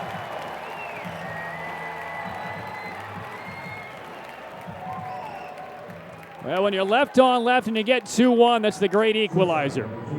And the pitch was middle away. The shortstop Mendoza on this shift was up the middle. And Stevenson short the ball, drove it hard on the ground, right through the shortstop area. And with 2 outs, everybody was running. And Stevenson comes through. RBIs 3 and 4. And Durham closes to within 1. Good base running by Haley, being aware as that throw came in and was cut off. They tried to backpick him at second base, but Haley recognized it and dove back in. And a mound visit by the pitching coach from Memphis, Darnell Orozco. And so we're going to see Waddell get one more hitter here. And it will be Vidal Brujan, who will turn around and bat right-handed, as he's done all 3 times against Thomas. So he's aiming already for his 4th hit of the game, as the meeting is just now broken up. Well, we saw Brujan break out big power last year for really the first time in his career. And he showed it from both sides of the plate, left-handed and right-handed. Sometimes got a little too home run and pull happy from both sides of the plate. But he is in a great groove as a right-handed hitter tonight. 3 straight singles. Tying run is Haley at second. Go-ahead run is at first. That's Stevenson. And a breaking ball, top of the zone strike from Waddell.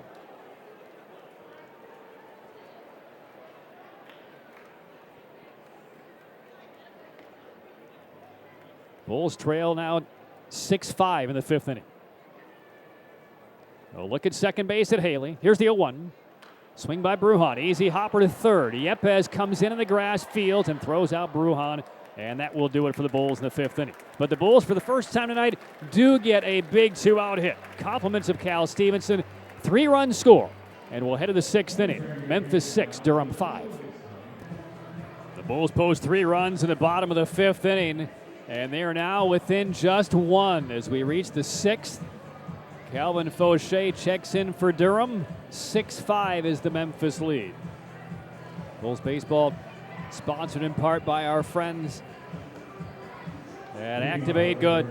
For every strikeout the Bulls record, Chiesi makes a donation of $10 to Activate Good. So Fauché comes in for Durham, added to the 40-man by the Rays during the offseason. He was acquired from the Twins midway through 2021 and had a breakout back half to the season last year. We saw the fastball tip around 95, 96 miles an hour with a devastating hard curveball. And Fauché appears for the 7th time, 372 earned run average, and a 1-1 mark over 9 2/3 innings.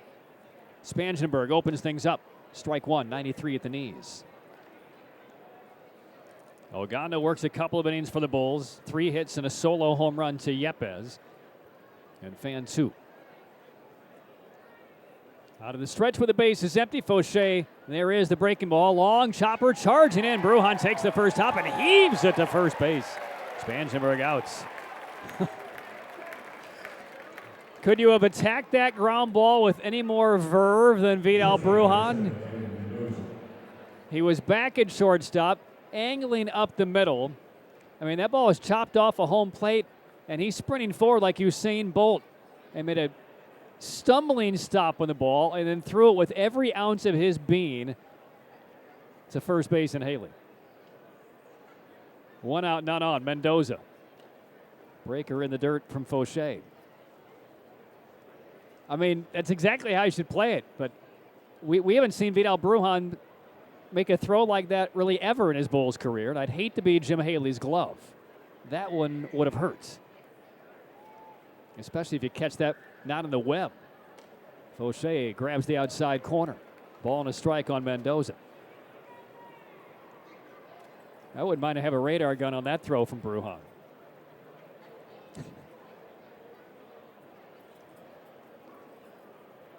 Ball and a strike. Here's Fauché's pitch. In the dirt outside. I seem to recall that when Kiermaier played center field here for the Bulls years ago, that some of his throws from center field were close to 100 miles an hour. I mean, he had and still does, an incredibly strong arm. And good to see his bat coming around a bit for the Rays. Here's the 2-1. Swung on. This ball's belted toward the bull down the line. It is gone, and it one hops against the grass. Evan Mendoza hits the 4th home run of the game for Memphis. That is 8 in a game and a half off of Bulls pitching. 7-5 Redbirds. I mean, they have ambushed some pitches in this game. The Yepez home run got out of here in a couple of seconds, and that Mendoza one, it might share top of the podium. And that pitch was up, it was in. Turned around 93, letter high, and just razored it over the left field wall.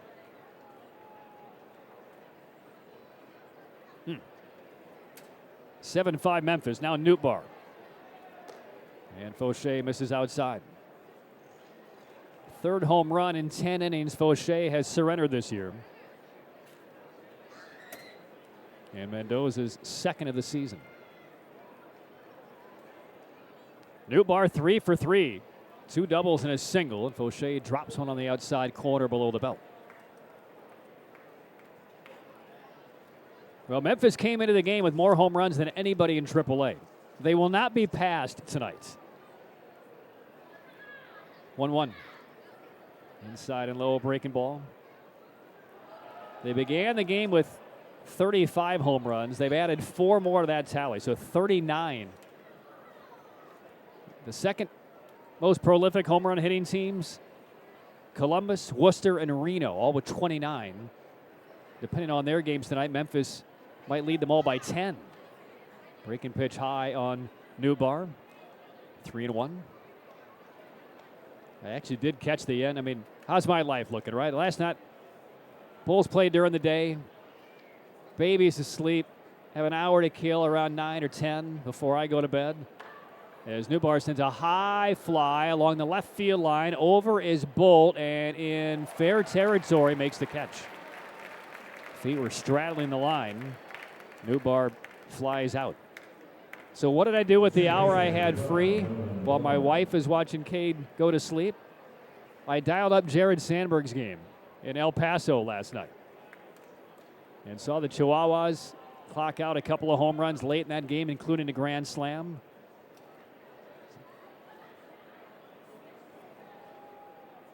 Two outs and nobody on. Here is Gorman, homered twice tonight, and bounces this one foul. I then texted Sandberg after the game, complimented him on putting the signal on for the grand slam and then the solo home run later in the 8th. He texted me back and he said, "Did you learn nothing? Don't you remember that I never put on any signs when I managed here for the Bulls?" Breaking ball missed by Gorman. But that is a beautiful park in El Paso.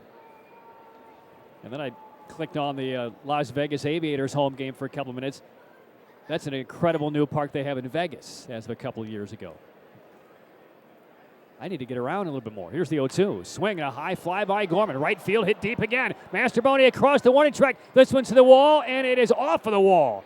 Gloved up by Stevenson. Gorman into second base standing. He just missed his 3rd home run. And he's pleading his case with Tom West. Must have just scraped the top of the wall out in right center field, because he should have been standing at second base a whole lot sooner than he was.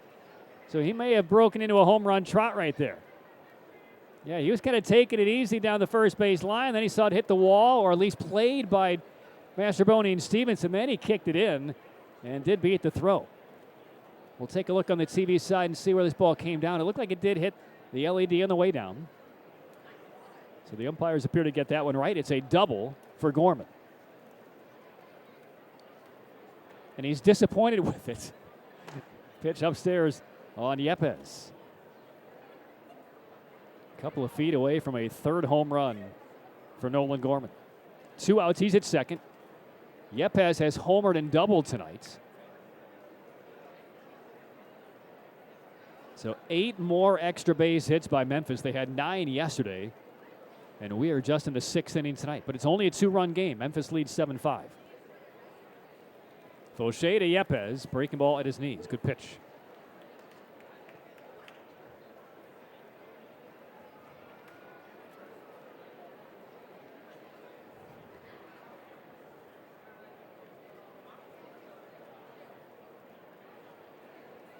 "12 hits for Memphis. The Bulls have 10.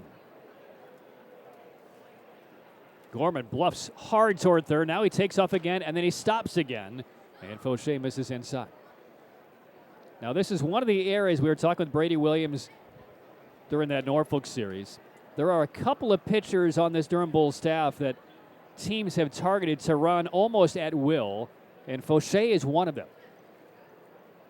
With runners at first base or even a runner at second base, first off, with a runner in scoring position, Fauché often is just one look back and then he's making his pitch. But he's been clocked as slow as 1-6 with a runner at first, which is snail-like and easy to steal off of him. That pitch on the inside corner for a strike. And that's one of the things that Brady Williams and Brian Reith are stressing to the Bulls pitching staff. You got to be quicker to the plate. You have to be able to hold these running games down and give your catchers a chance. And Gorman looked like he was ready to run on Fauché 2 pitches ago, trying to pick up his tendency. 2-2 count and time call. And that is the second step off for Fauché. So the pitch clock resets to 19, begins to tick down. Gorman at second, 2-2 from Fauché. His punch on a line, gloved at first base by Haley, reaching left. And that's how the sixth inning ends. A low line drive, Haley catches. 1 run, 2 hits, 1 left. The 4th home run of the game by the Redbirds. This one by Evan Mendoza. And the Bulls back down by 2. 5.5 in the books, 7-5 Memphis.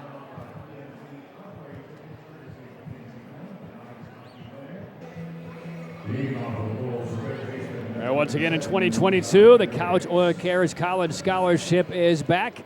6 $1,000 scholarships will be awarded to soon-to-graduate high school seniors all around a 16-county region here in central North Carolina. Our great thanks to Couch Oil Company, Steve Couch, Janice Couch Thompson, and their entire C-suite crew. Application deadline May 27th, 1 month from today. As the first pitch hammered down the left field line, foul by Paredes, strike 1. You can find the application online at couchoilcares.org or couchoilcompany.com, their Facebook page as well, or durhambulls.com. We'll have a link for you as well. Angel Rondon, the new pitcher for the Memphis Redbirds. Third of the game, Waddell works 1 inning, gives up 4 hits and 3 runs, and now it's Rondon, who made his big league debut last June for the Cardinals, appeared in a couple of games. And the right-hander misses with a breaking ball low and away. On the 40-man for St. Louis. Rondon on for the 6th time at 2.53. 14 strikeouts over 10 and 2/3 innings. And the pitch. And Paredes again slaughters one foul. One hopping in and over the bullpen for Memphis. Now this is a good little matchup. Rondon with his stuff, Paredes with his powerful and quick bat. And here comes the 2-2. Breaking ball gets the outside corner at the knees, and Paredes called out. First out, 6th inning. Paredes thought that ball was a little bit down. So Rondon collects the strikeout. 7-5 Memphis in the bottom of the 6th inning. Now Jonathan Aranda. We'll get to some scores from Major League Baseball and the International League coming up. First pitch off speed in the dirt, ball 1. There was day baseball in the IL. Worcester and Buffalo splitting a doubleheader. Worcester wins the opener 4-2. Buffalo a 7-5 win in the day cap. Can't really call it a nightcap if it's played at 2 in the afternoon, can you? 1-0 pitch is swinging a well-struck ball down the right field line, but this will be steered into foul territory. 1 ball and 1 strike on Aranda, who was 2 of 3 today, both opposite field hits, single and a double. Driven in 1 of the 5 runs. And the pitch. Line drive down the right field line, toward the pole, toward the wall. It is fair, it's over the wall, and it's a home run for Aranda. 1 pitch after he nearly homered, he keeps this arrow fair down the line. That's the 2nd of his AAA career. And the Bulls back to within 1 again, 7-6 Memphis.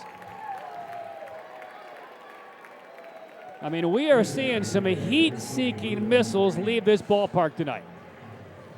Yepes, Mendoza, and then this one gets out in about 3 seconds. And Aranda watching that ball go down the line. That was the previous swing on the ball that did go a couple of feet foul, but he keeps the next one just fair. 7-6 Memphis in the 6th inning. And here's Cardenas, cleanup hitter, 0 for 3. Up and in at 94.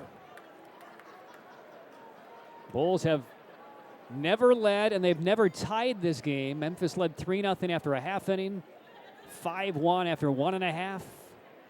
And the Bulls now have gotten back to within a run on 2 occasions. Strike taken by Cardenas. Iowa beat Indy today 3-2. Rondon home on 2-1. Off speed, inside, ball 3.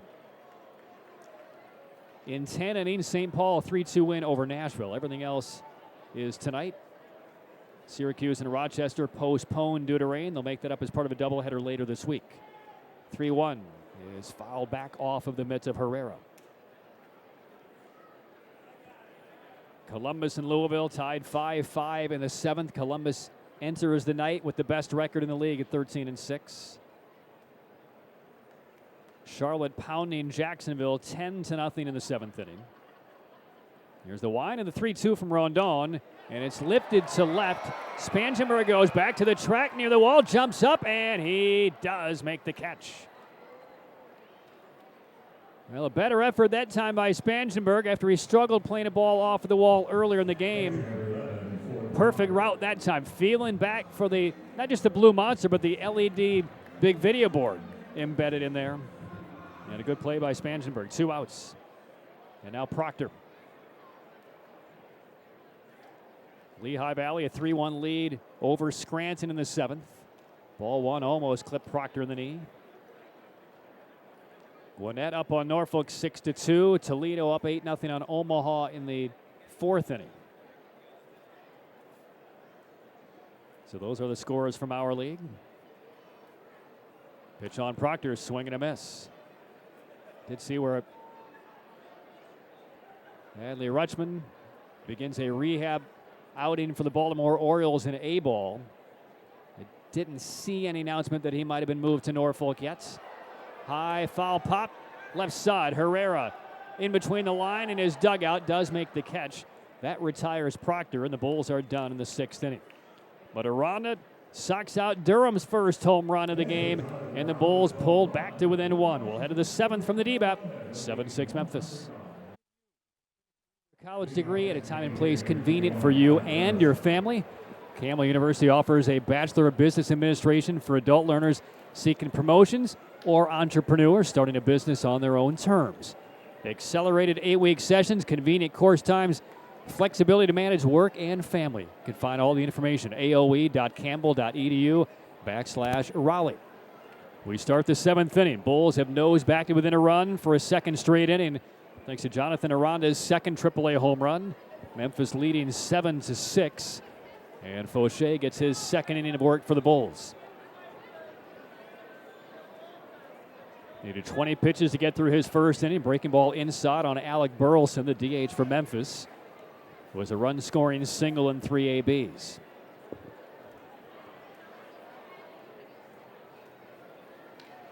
Middle of the order against Fauché. And a 2-0 count. Here's the pitch from Fauché. And that is off the plate outside. Ball 3 on Burleson. Well, I mentioned this is a who's who at the DBAP tonight of members of the Tampa Bay Rays front office, extended coaching staff, special guests. Good fastball there from Fauché, 93 with movement to the outer half. And one of them is in the booth with us, and he will be on for the very first time. It's the Assistant Director of Minor League Operations, George Pappas, is with us. Hi, George. Hey, thank you. Welcome. It is wonderful to have you here. 3-1 is swinging a high fly, dead center field. Back on it goes Stevenson to the track at the wall, and Burleson has homered to dead center field. Well over 400 feet, and that is the 5th home run of the game for Memphis. 6th of the year for Burleson, who grew up in Denver, North Carolina, and clubbed a lot of home runs, 12 in his career as an ECU Pirate. And that was a 3-1 pitch, center. And Burleson mauls it out to center. Is that my cue to leave? Yeah, you are relieved, George. Thank you for coming. 8-6 Memphis. And now Herrera as Fauché misses down and away, ball 1. Well, in all sincerity, welcome to our broadcast booth. We've heard a lot about you. I met you officially, yesterday. It's great to have you up here in the booth. And, inform yourself, introduce yourself to the Bulls and Rays fans out there watching. Sounds good. Thank you for the introduction. Long-time listener, first-time caller. Oh, fantastic. Definitely enjoyed coming through Durham, as in my position, getting to do all things in the player development space. So I do spend a lot of time on the road visiting our different affiliate cities and checking on our players and staff, and so a lot of fond memories coming through the DBAP here. So first off, how has your role and job changed, even over the last couple of years, as far as your responsibilities and the day-to-day with the minor leagues? It's changed quite a bit. Yeah. I mean, prior to 2020 and to where we are today, but just at this point, it's really all things player development, making sure that our process to get our players to the big leagues is a sound one, and really putting our people in the best spots possible to make sure that our players are developing and getting there. And that's with skill development with our coaches. It's having involvement with our scouting staff as we're acquiring players and determining runway for development and that sort of thing. It's grown now with expanded athletic training and strength and conditioning staffs and clubhouse and mental performance and mental health and player education, and the list goes on and on. So we have a hand in really all of those things when you're in the seat that I'm in. And 3-2 pitch, line just past the glove of Fauché. It will get out to Arana at second base, and he throws out Ivan Herrera. First out, 7th inning. And a lot of those things and items you just listed, George, are things that really weren't prominent at all in minor league baseball even 10 years ago, let alone when I started about 20 years back. So how much more complicated and thorough does that force you and your staff to be? We wear many hats. It's funny. We have some coaches who will say, remember when it was just baseball? Right, exactly. But we feel really strongly about developing the whole person, thinking that better people are going to be better players. Our staff is larger than it's ever been. We've got something like 150 full-time staff, whether in player development or baseball performance science, who service the space and really try to make this awesome for our players to achieve the ultimate goal of not only getting to the big leagues, staying there, and being impactful. Yeah, good fastball there from Fauché. He jumps on top of Capel, 0-2. And I guess before we kind of get into the meatiness of your job and what you're trying to accomplish in your few days here in Durham, who have been your mentors? Who have been the people you've learned most? Because you've been with the Rays for a while, and now you're overtaking a lot of those duties. Who would those people be? Is this ball sent down the left field line? That'll fade foul. Oh, I've been really fortunate to have several wonderful mentors, some of whom are actually in the building tonight. Yeah. I mean, I just was with Mitch Lukovics a little while, our longtime farm director, and I think Mitch is in his 46th year in professional baseball. So he's certainly one with a lifetime of experience. Tom Giordano, T-Bone, longtime scout, one-time big leaguer, and who's passed away a couple of years ago, but somebody who's mentored me quite a bit. Rick Vaughn, I did some time in our PR staff here prior to getting back into the player development space. So have had numerous ones. 0-2 on the way from Fauché. There's that hard breaking ball, skips in and gets past Proctor. So before we get into your responsibilities, did I read this correctly earlier today? Are you a professional violinist? That's accurate. Explain, background, details. So as a little kid, I was introduced to the violin. My grandfather plays. We have a very musical family, and as an infant, I was exposed to the violin. And at 2.5 years old, I started taking lessons at the time at the Cleveland Institute of Music. Wow. We were in Ohio, and I trained professionally in it all the way to the time I was 18 years old. Gosh. Got to tour in Italy, and eat a bunch of linguine and perform in some really wonderful venues there, and yeah. So now you're in baseball. And now I'm in baseball, yeah. Where was the off-ramp? I mean, was music a potential future for you at that age, or had you kind of been there and done that and needed something new as an 18-year-old? I always enjoyed baseball, and from the time that I was a young kid, growing up in Cleveland and then coming to the Tampa Bay area. There's a strikeout of Capel, 2 away in the 7th inning. I always had big league aspirations, ideally as a player.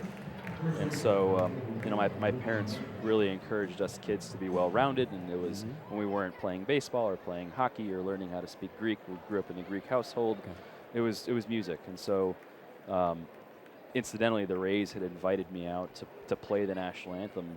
I was, I think, 10 or 11 years old. Oh my gosh! And I can say the violin got me onto a Major League Baseball field. A bat and a ball didn't. But it really sparked some wonderful conversations with some great people, and those relationships later on. No kidding. Kind of led to some of this. Who knew? Who knew? Wow, great story. Great. So I'm glad I asked. I don't know how often you get asked about that now in your new role, but it's something I came across. I'm like, there has to be a really neat story behind that. And I know you and I chatted in the clubhouse before the game today and exchanged pictures of our newborns. So because you were exposed to the violin when you were a newborn and started taking lessons at 2.5, is that something in young Jack's future? I don't know if Jack is listening. I don't know if my wife, Morgan, is listening at home.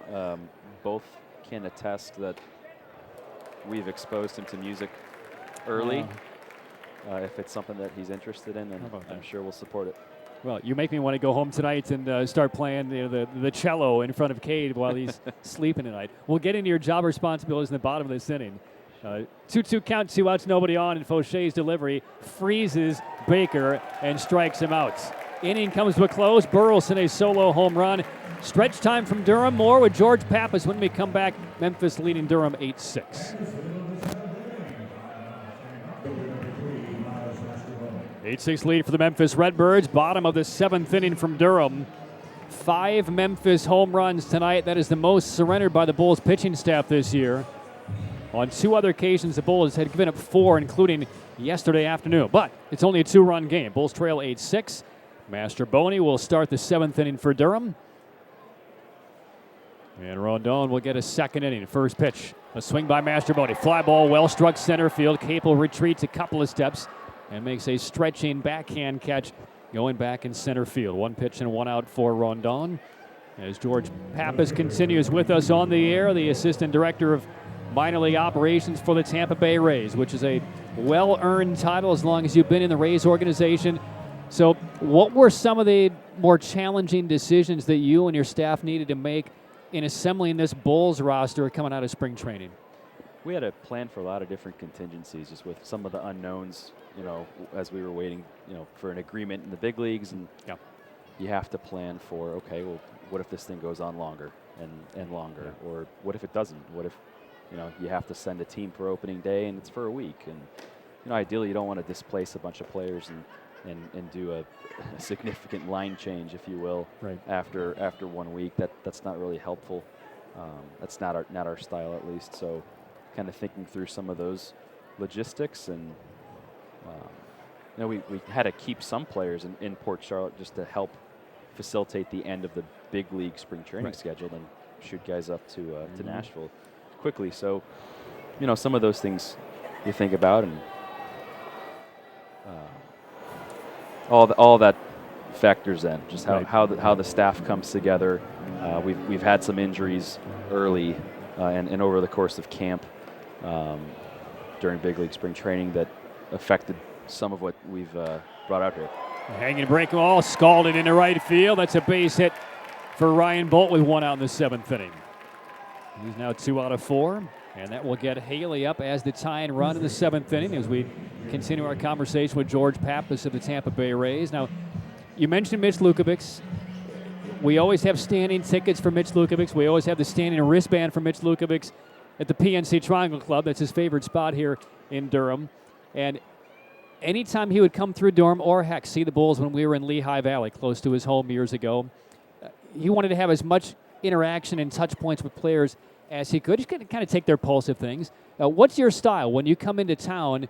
Do you want to kind of be in the background and let them do their thing, or how much interaction and communication do you have?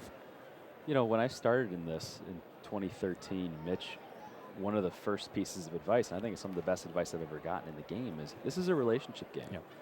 So I think I've borrowed a little bit from him in. Ground ball down to third, fielded by Yepes. Might be to the long throw to second base. Will cut down the lead runner, and that is it. Haley legs out the back half. Close play at second base on Bolt, but called out. 2 outs and a runner at first. Go ahead. So I think that's some of the value in coming to town in the first place, is to be able to go and spend time. Obviously, not to get in the way, but want to empower our staff to do their thing and be there for our players. But so much of it's just being accessible, checking in with players, with staff, see how they're doing, see how we could be supportive. And then obviously when the lights turn on, watch, evaluate, have questions, have good discussions. Some of the best time spent is just the discussions we have with staff Bounce and the ball, players. foul up the first baseline by Stevenson. I'm assuming you have some players who seek you out and have questions about either why they're here, how things look, or just general conversations. Definitely. Yeah. I mean, some business, some personal in a sense. Just by the time a player's here, a lot of our players in this organization, this team a little bit different, maybe from prior years. But we've had players that are homegrown that get here, and by the time they're here, they've been with us for 4, 5, 6, 7 years in some cases. So length to the relationships. Is it an advantage or disadvantage? Because you're right in the sweet spot of the AAA age of most of these Durham Bulls players. Does that work to your advantage because you're from their generation and kind of can speak their language? As this ball's grounded through the right side, squeeze past the dive of Gorman. Haley will go first to third as Stevenson picks up his second hit of the game. And the Bulls have the tying runs on with 2 outs in the 7th inning. I would like to think so. And that's been the case really over the course of my time here. I'm 30. I'm 30. I joined the organization as a 21-year-old, and so a lot of these players have been kind of in my peer group along the way. And I think it's, if nothing else, maybe allowed players to feel the ability to be more forthcoming. So. All right, here's Vidal Brujan for the first time tonight. He will bat left-handed. 3 of 4, 3 singles. 2 came against the starter Thomas. The next off of Waddell. Here we go. First pitch from Rondon inside under the hands for ball 1. 8-6. Memphis leads the Bulls. In a game the Bulls have not yet led, but the resolve offensively has been there tonight for Brady Williams' crew. 2 outs though. Haley at third, Stevenson at first.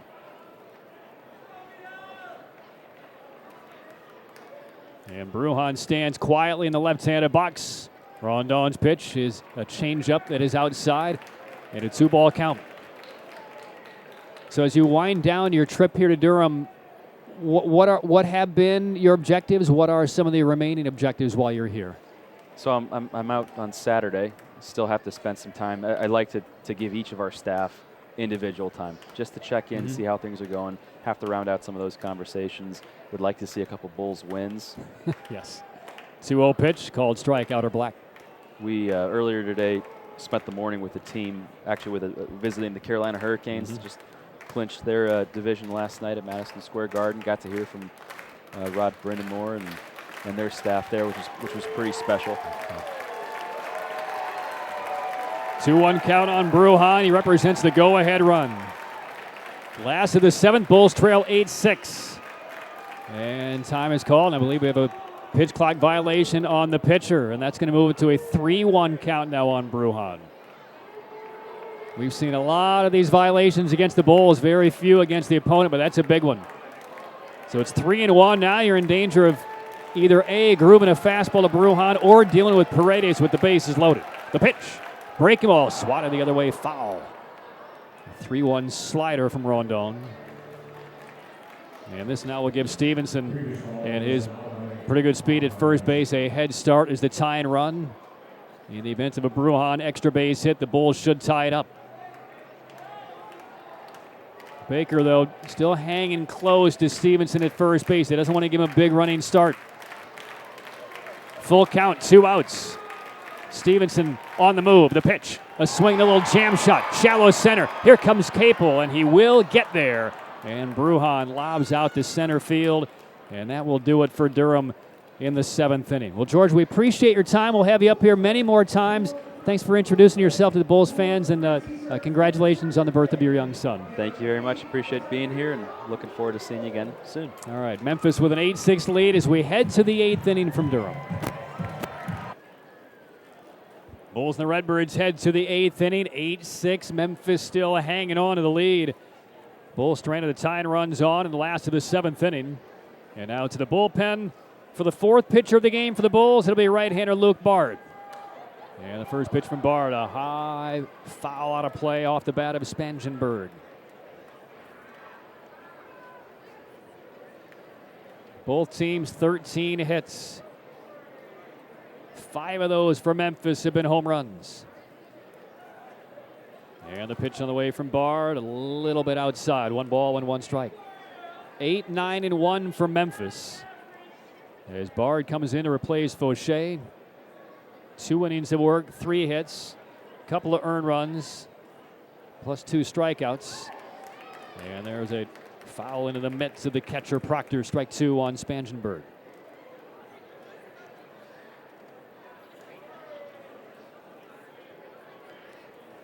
Top of the 8th, it's 8-6 Memphis. And Bard home on 1-2. And just a little down. 6th appearance for Bard. .579 his earned run average over 4 2/3 innings. He was down for a bit before he finally came back and pitched in that Norfolk series. Came back on Thursday, threw another inning on Saturday. Spangenberg taps one away foul.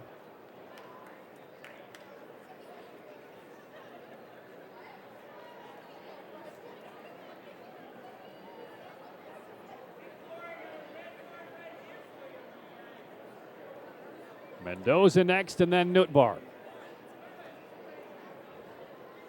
Signed down by Proctor, and now the home plate umpire comes out of there and calls an auto ball against Bard for a pitch clock violation. So that moves it from 2-2 to 3-2 on Spangenberg. Now Bard's delivery. Fastball got him. 94, powering through the bottom half of the zone. And Bard takes care of Spangenberg, 1 away. And now we'll see Mendoza, who hit the 4th of the 5 home runs in the game for Memphis. That came in the 6th inning against Fauché.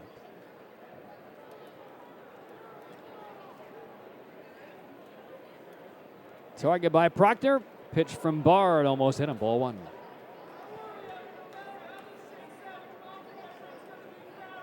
Big league scoreboard update coming up in a second. Rays still lead the Mariners 3-1 in the 8th. Here's Bard's 1-0. And again, under the hands with 95.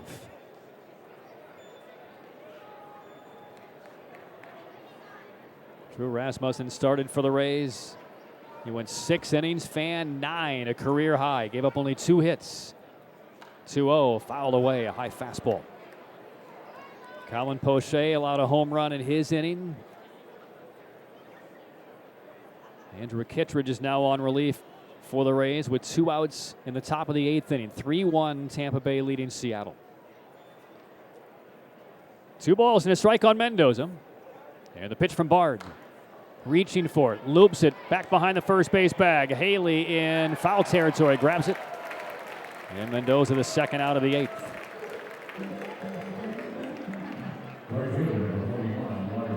Other scores, San Diego leading at Cincinnati 6-1 in the 3rd. The Reds, a big league worst, 3-14. Brewers a 2-1 lead in the 8th at Pittsburgh. Philadelphia up on the Rockies in the 7th inning, 5-3. Yankees have a 3-2 lead on Baltimore in the 6th. As Bard comes home on the first pitch, and it's off the plate inside against Nootbaar. Marlins in the 6th lead at Washington 2-0. Toronto trailing at home to the Red Sox 3-1. That's a 7th inning score. Cubs 3, Braves nothing down in Atlanta in the 5th. Here's Bard's 1-0 outside. 6th inning, Minnesota leads Detroit 4-0. Texas up 2-1 on the Astros in the 3rd. Arizona beat the Dodgers earlier today 3-1. White Sox a 7-3 victory over Kansas City, but the White Sox are still 3 games under. Cardinals 10-5 win over the Mets. Swing and a miss on a high fastball. The Cardinals-Mets game had some extracurriculars. Guardians take on the Angels. That'll start in about a half hour out west. And the Giants at 13-5 host Oakland. So those are your big league scores. Here it is 8-6 Memphis in the 8th. And Bard's delivery off speed high. And he falls behind Nootbaar 3-1 with Gorman on deck. This is not really a night you want to face Nolan Gorman. But then again, find a night in the league this year where it is a good night to face him. Strike 2, steered across.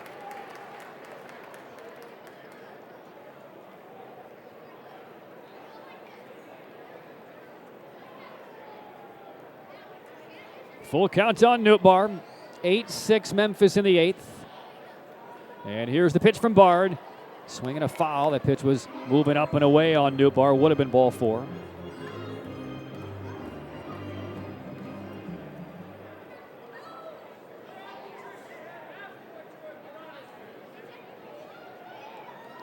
Action in the bullpen for Memphis. Rondon has thrown a couple of innings. Pitch from Bard. Strikes him out. Looking. Inning is over. And a clean eighth with bookend strikeouts by Luke Bard. Excellent inning. Bulls down 2. It's 8-6 Memphis as we head to the bottom of the eighth. 8-6 Memphis leading the Bulls after beating Durham yesterday 10-0. They have led wire to wire, but the Bulls have closed on them a couple of times. They're trying to pass him down the home stretch. And Junior Fernandez checks in for Memphis. 25-year-old right-hander from the Dominican. Been up and down with the Cardinals each of the last 3 years. And the right-hander will get the 2, 3, and 4 sticks for the Bulls in the eighth. That begins with Paredes. And he yanks his body out of the way of the first pitch that ran inside. Ball one. Eighth appearance for Fernandez. Earned run average sits at a robust 614. He struck out 12, walked 2 in 7 1/3 innings as Paredes bounces one into the Memphis dugout.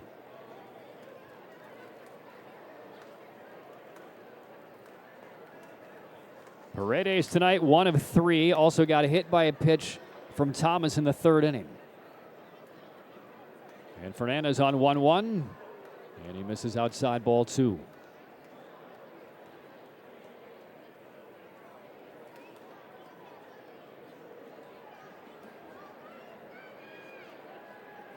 Aranda next, and then Cardenas. And that pitch is in the dirt, ball 3 on Paredes.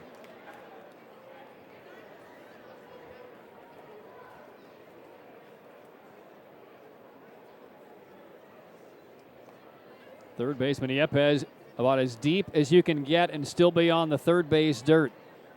He's a foot from the line. Here's the pitch. Bouncing ball up the middle. Charging in the grass, Mendoza scoops it up, makes a nice transfer, and throws out Paredes. Had a lot of ground to cover to scoop that ball up, but he knew with Paredes running, he didn't need to be totally in a rush. Just needed to make sure that he scooped up that ball without any kind of problems. No juggles. And Paredes, the opening out of the 8th inning. Now Aranda. Big night for Aranda. Triple shy the cycle. Single, double, homer. A couple of runs batted in. And a fastball at 98 for strike 1 from Fernandez. Rondon worked a couple of innings, 3 hits and a run, struck out 1. He allowed the home run to Aranda in the 6th inning. And Fernandez bends at the waist, comes home, and the pitch, a called strike on Aranda. Aranda almost had given up on that pitch as it was on the way. Kind of got out of his posture as that pitch was being delivered.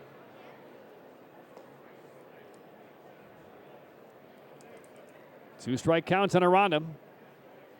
And Fernandez to the plate. Too high. 98 again.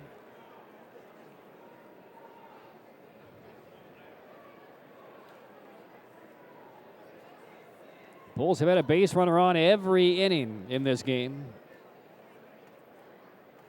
Here's the 1-2 from Fernandez. That tails wide, off speed. Off speed at 90. That's a gift.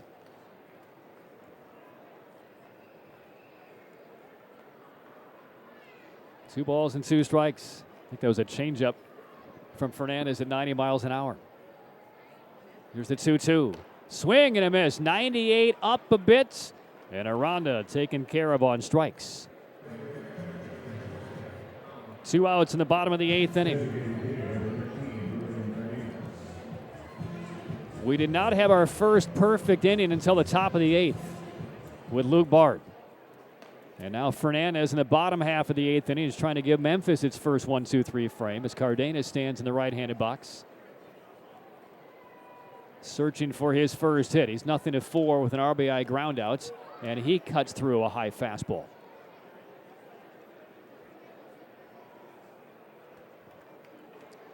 Action again in the Durham pen, looking ahead to the 9th inning. Gorman will lead things off for Memphis with a double and 2 home runs tonight. Up and away, 99 that time from Fernandez.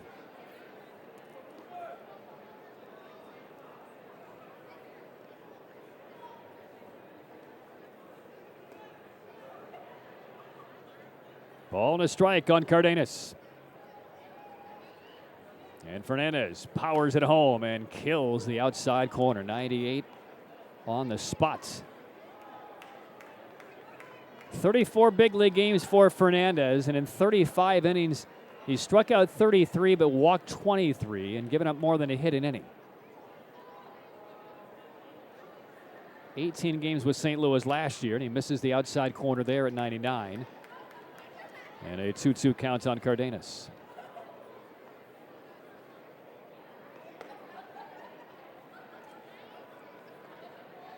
Proctor would bat next. If he comes up in this inning, he'll be the tying run.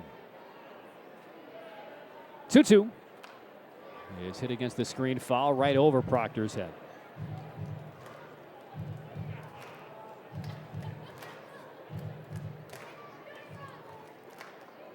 Memphis 8, Durham 6, bottom of the 8th inning.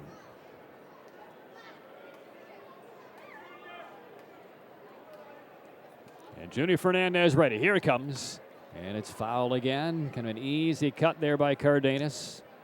Breaking pitch that time from Fernandez.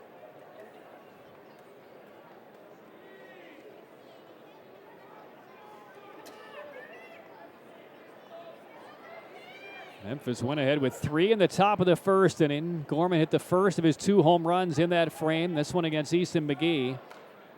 As Cardenas fouls off another 2-2. That was a fastball, though. Well, he's been 98, 99 this whole inning. But he can't yet put Cardenas away.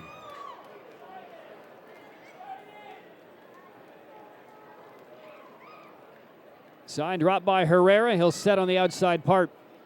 2-2. Not close. Slider in the dirt outside. And this is now a 9-pitch at bat for Cardenas, and it's a 3-2 count. And he's beginning to get under the skin of Fernandez. He's fouled off a slider, fouled off a couple of fastballs with 2 strikes. Fernandez at the belt. Home on 3-2, and he finally takes care of Cardenas. Looked like a little 2-seamer that time. He had some sink down and in against Cardenas. And a 1-2-3, bottom of the 8th for Junior Fernandez. Well, head of the 9th. It remains 8-6 Memphis. Back on the Bulls pitching staff. He's been very good his last couple of games for Durham. And Knight now appears in his 6th appearance. He's not yet allowed a hit over 6 innings. 3 walks, 10 strikeouts, and a couple of backflips after notching saves for Durham, which is a hallmark of his. So he will take on Nolan Gorman to begin the 9th inning. First pitch is down in the dirt with a breaking ball. Gorman, a homer in the 1st, a home run in the 2nd, a near home run in the 6th. Instead, a double off of the right center field wall. He's 3 for 4 with 4 runs batted in. And a little half swing, soft liner into right field. He was baffled on the pitch by Knight and still kept the hands back and just deposits it into right field. 4 of 5 is Gorman tonight. And that's the first hit given up by Knight this year. Solid outing by Luke Bard. Perfect 8, 2 strikeouts.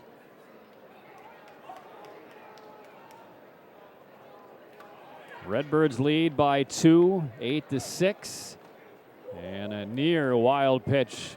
Good job by Proctor to save that one across his body. Ball 1 on Juan Yepez. Gorman is now up to 348 after his 4 for 5 game. That ranks him now number 7 in the league. The pitch in the dirt again. Knocked down by the mitt to Proctor. Ball 2 on Yepez.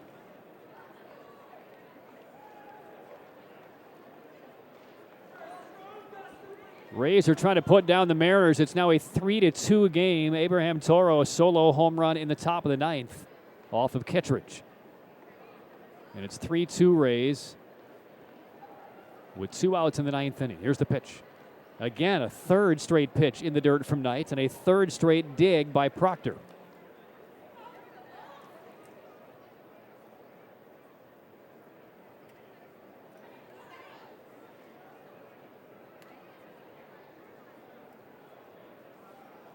"14 hits for Memphis today. They had 15 yesterday. And the 3-0 is beneath the zone, and it's a 4-pitch walk to Yepes. Well, that's an at-bat that Knight would like to have over. First 3 pitches, all non-competitive breaking balls wide, and couldn't locate on 3-0.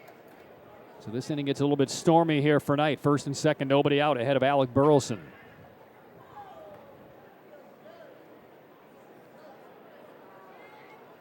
Burleson crashed out a home run to dead center his last time up.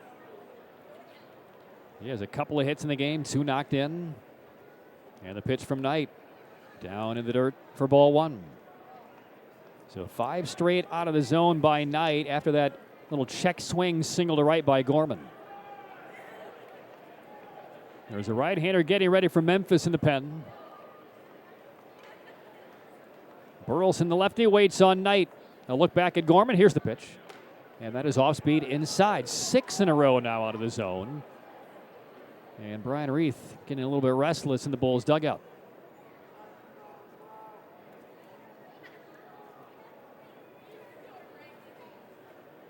Not half as restless as Dustin Knight. 2-ball count. Here's the pitch. A swing and a foul out of play. Hiked it over the roof. And the Rays have just beaten Seattle 3-2. Kittredge nails down the save. So a good response after last night's debacle.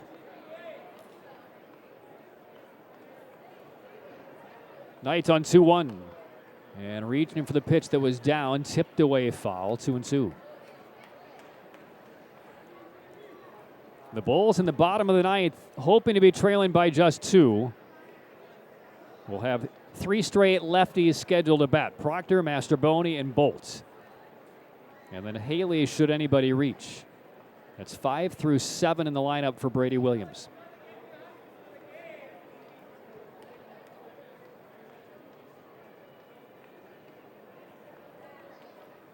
Gorman and Yepes, the base runners for the Redbirds. Nobody out. And Knight's 2-2. Swing and a miss. And down goes Burleson. 2-2 curve there from Knight. Straight over the top. Burleson fans, runners do not advance. A productive first out for Dustin Knight.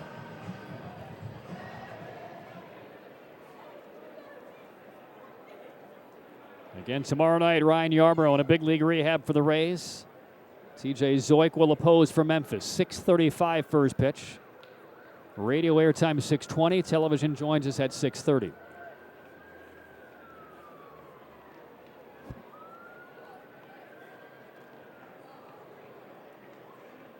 So it's Herrera, the catcher, bats right-handed. Singled in the 3rd against McGee. He's 1 for 4. And Knight comes home and gets underneath the breaking ball, leaves it high. He's trying to give the Bulls a chance in the bottom of the 9th inning. They have been fighting back all game long and had some opportunities in the last few innings. 1-0. And a good job framing that pitch by Proctor. Gets Knight the call, a ball and a strike.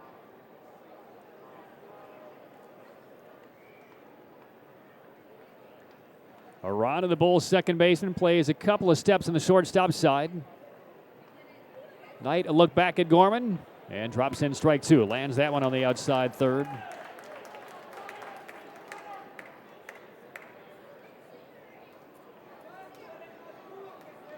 McGee went 3 innings for the Bulls. Ogando 2. Fauché worked a pair. Bard a clean 8th with 2 strikeouts.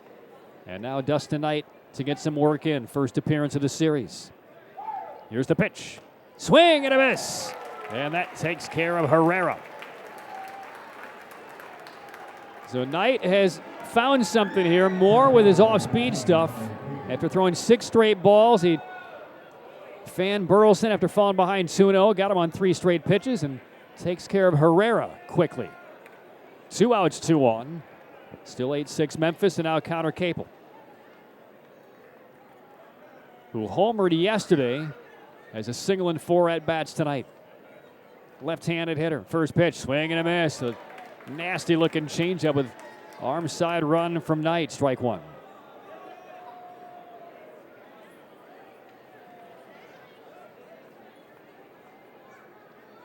Aranda out in the right field grass. And Knight, a quick glance to second base and misses upstairs. A ball and a strike on Connor Capel. I mean, Knight, over the last couple of hitters, has gone almost exclusively away from his fastball. Proctor hangs the sign. 1-1 now. Breaking pitch, chopped off the plate up the first base side. Waiting on is Haley. Fumbles the ball on the transfer. Now the runner trying to score. The throw doesn't get there in time. Gorman scores.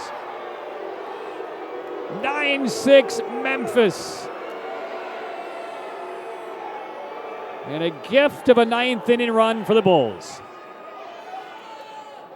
A chopper off the plate to Haley at first base. Waited on the second hop and tried to make a quick little underhand toss to Knight covering. Never had control. Then he picked up through home. And Gorman, leading with his left hand, got it in there before the tag was down from Proctor. Good call by Alex Tosi. An unearned run and a big one. 9-6 Memphis. And that'll be an error on Haley at first base. And Haley looking down, shaking his head, mashing on the gum at first base.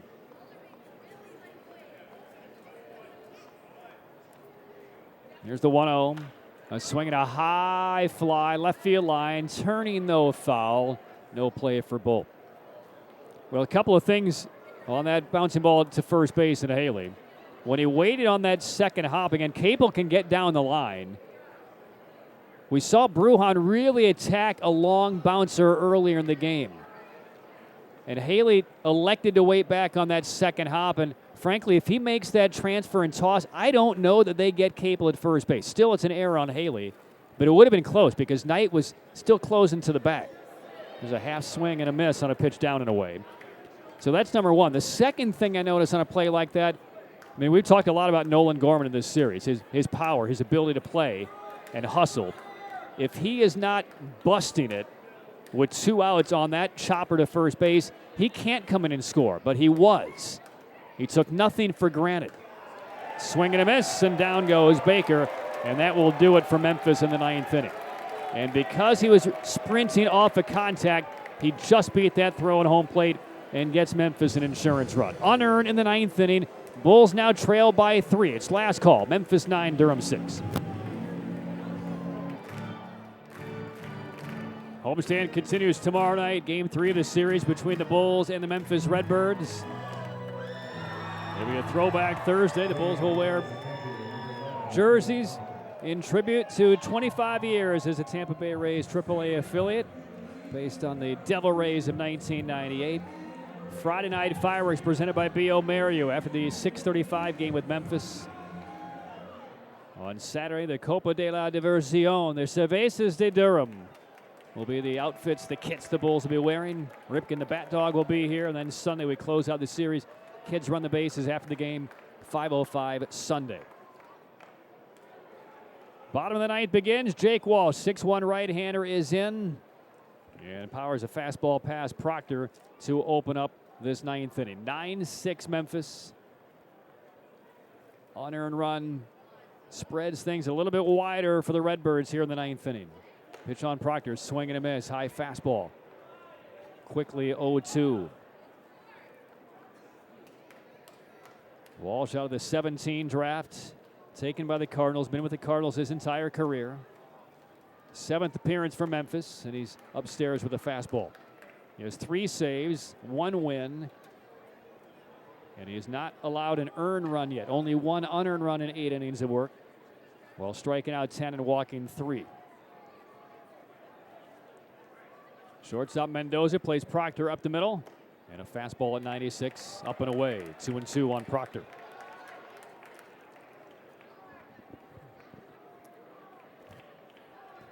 So Junior Fernandez, a perfect bottom of the 8th inning. Couple of strikeouts, touched 99 a couple of times. Now Walsh.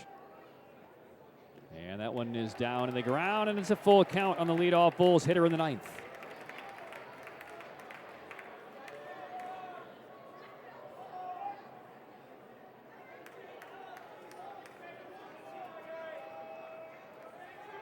Proctor 1 for 4, run scoring single.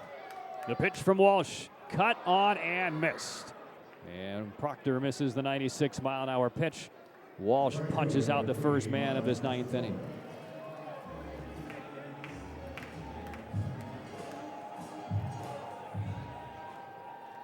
Bulls down 3.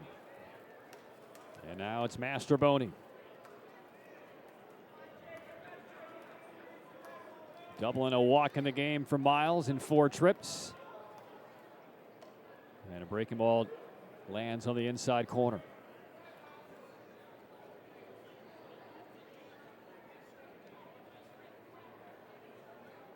Bulls just unable to get over the hump tonight. Pitch down low against Mastroboni. Trailed by as many as 4 earlier in this one. Down 5-1 and again 6-2. Closed within a run twice.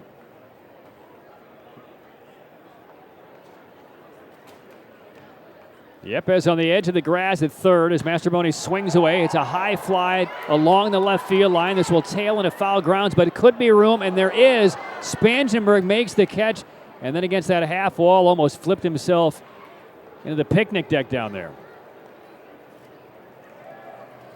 Well, I'd say that Spangenberg, he is a quick learner in this ballpark. Had maybe a bit of an issue early in the game with the first ball that went back to the monster. And then the next play toward the monster, played it cleanly, and this one feeling for that little short wall down the line. Made the catch, rammed his knee, almost flipped over and ate somebody's hot dog. 2 outs, nobody on, and now it's Bolts. 9-6 Memphis, bottom 9. And Bolt trying to keep this one alive. He is 2 out of 4. Pair of singles. Spangenberg's pitch inside from Walsh, 2-0. Spangenberg still out in left field, kind of flexing his lower legs. Shaking out his ankle.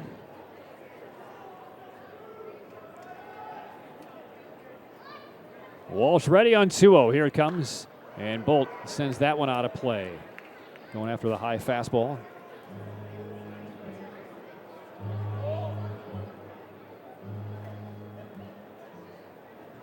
(9-14-0) for Memphis. 6-13-1 for Durham. 2-1. Fouled off by Bolt, and the Bulls are now down to their last strike.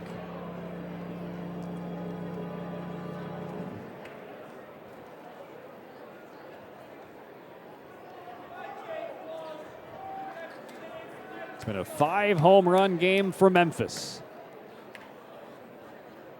2-2 pitch. Breaking ball. A good emergency cut there by Bolt. He didn't recognize that pitch out of the hand, but at the last second pulled the trigger because that was going to land middle of the zone. Excellent work to foul tip it. Walsh again. Home plate umpire gets out of the way. That's the first time since the pace of play pitch clocks have been enforced where the pitcher's been ready, the batter's been ready, the catcher's been ready, but the umpire wasn't. I mean, shouldn't he get charged with something? 2 balls, 2 strikes. Here it comes. Swing and a miss. Strike 3. 97 past Bolt. And the Memphis Redbirds have beaten the Bulls for the 2nd straight game. 9 homers in 2 games against Durham pitching. 5 tonight, including 2 more by Nolan Gorman, who is now tied for the minor league lead with 10. Your final score, Memphis 9, Durham 6. On the TV side, we'll see you tomorrow. 6:30 TV joins us ahead of a 6:35 first pitch. Ryan Yarbrough on a second big league rehab start for the Bulls against TJ Zoik for Memphis. First pitch, 6:35. On the radio side, stay tuned. We'll have the post-game show coming up from the DBAP. Again, your final score tonight, Memphis 9, Durham 6. Good night from the Bull City.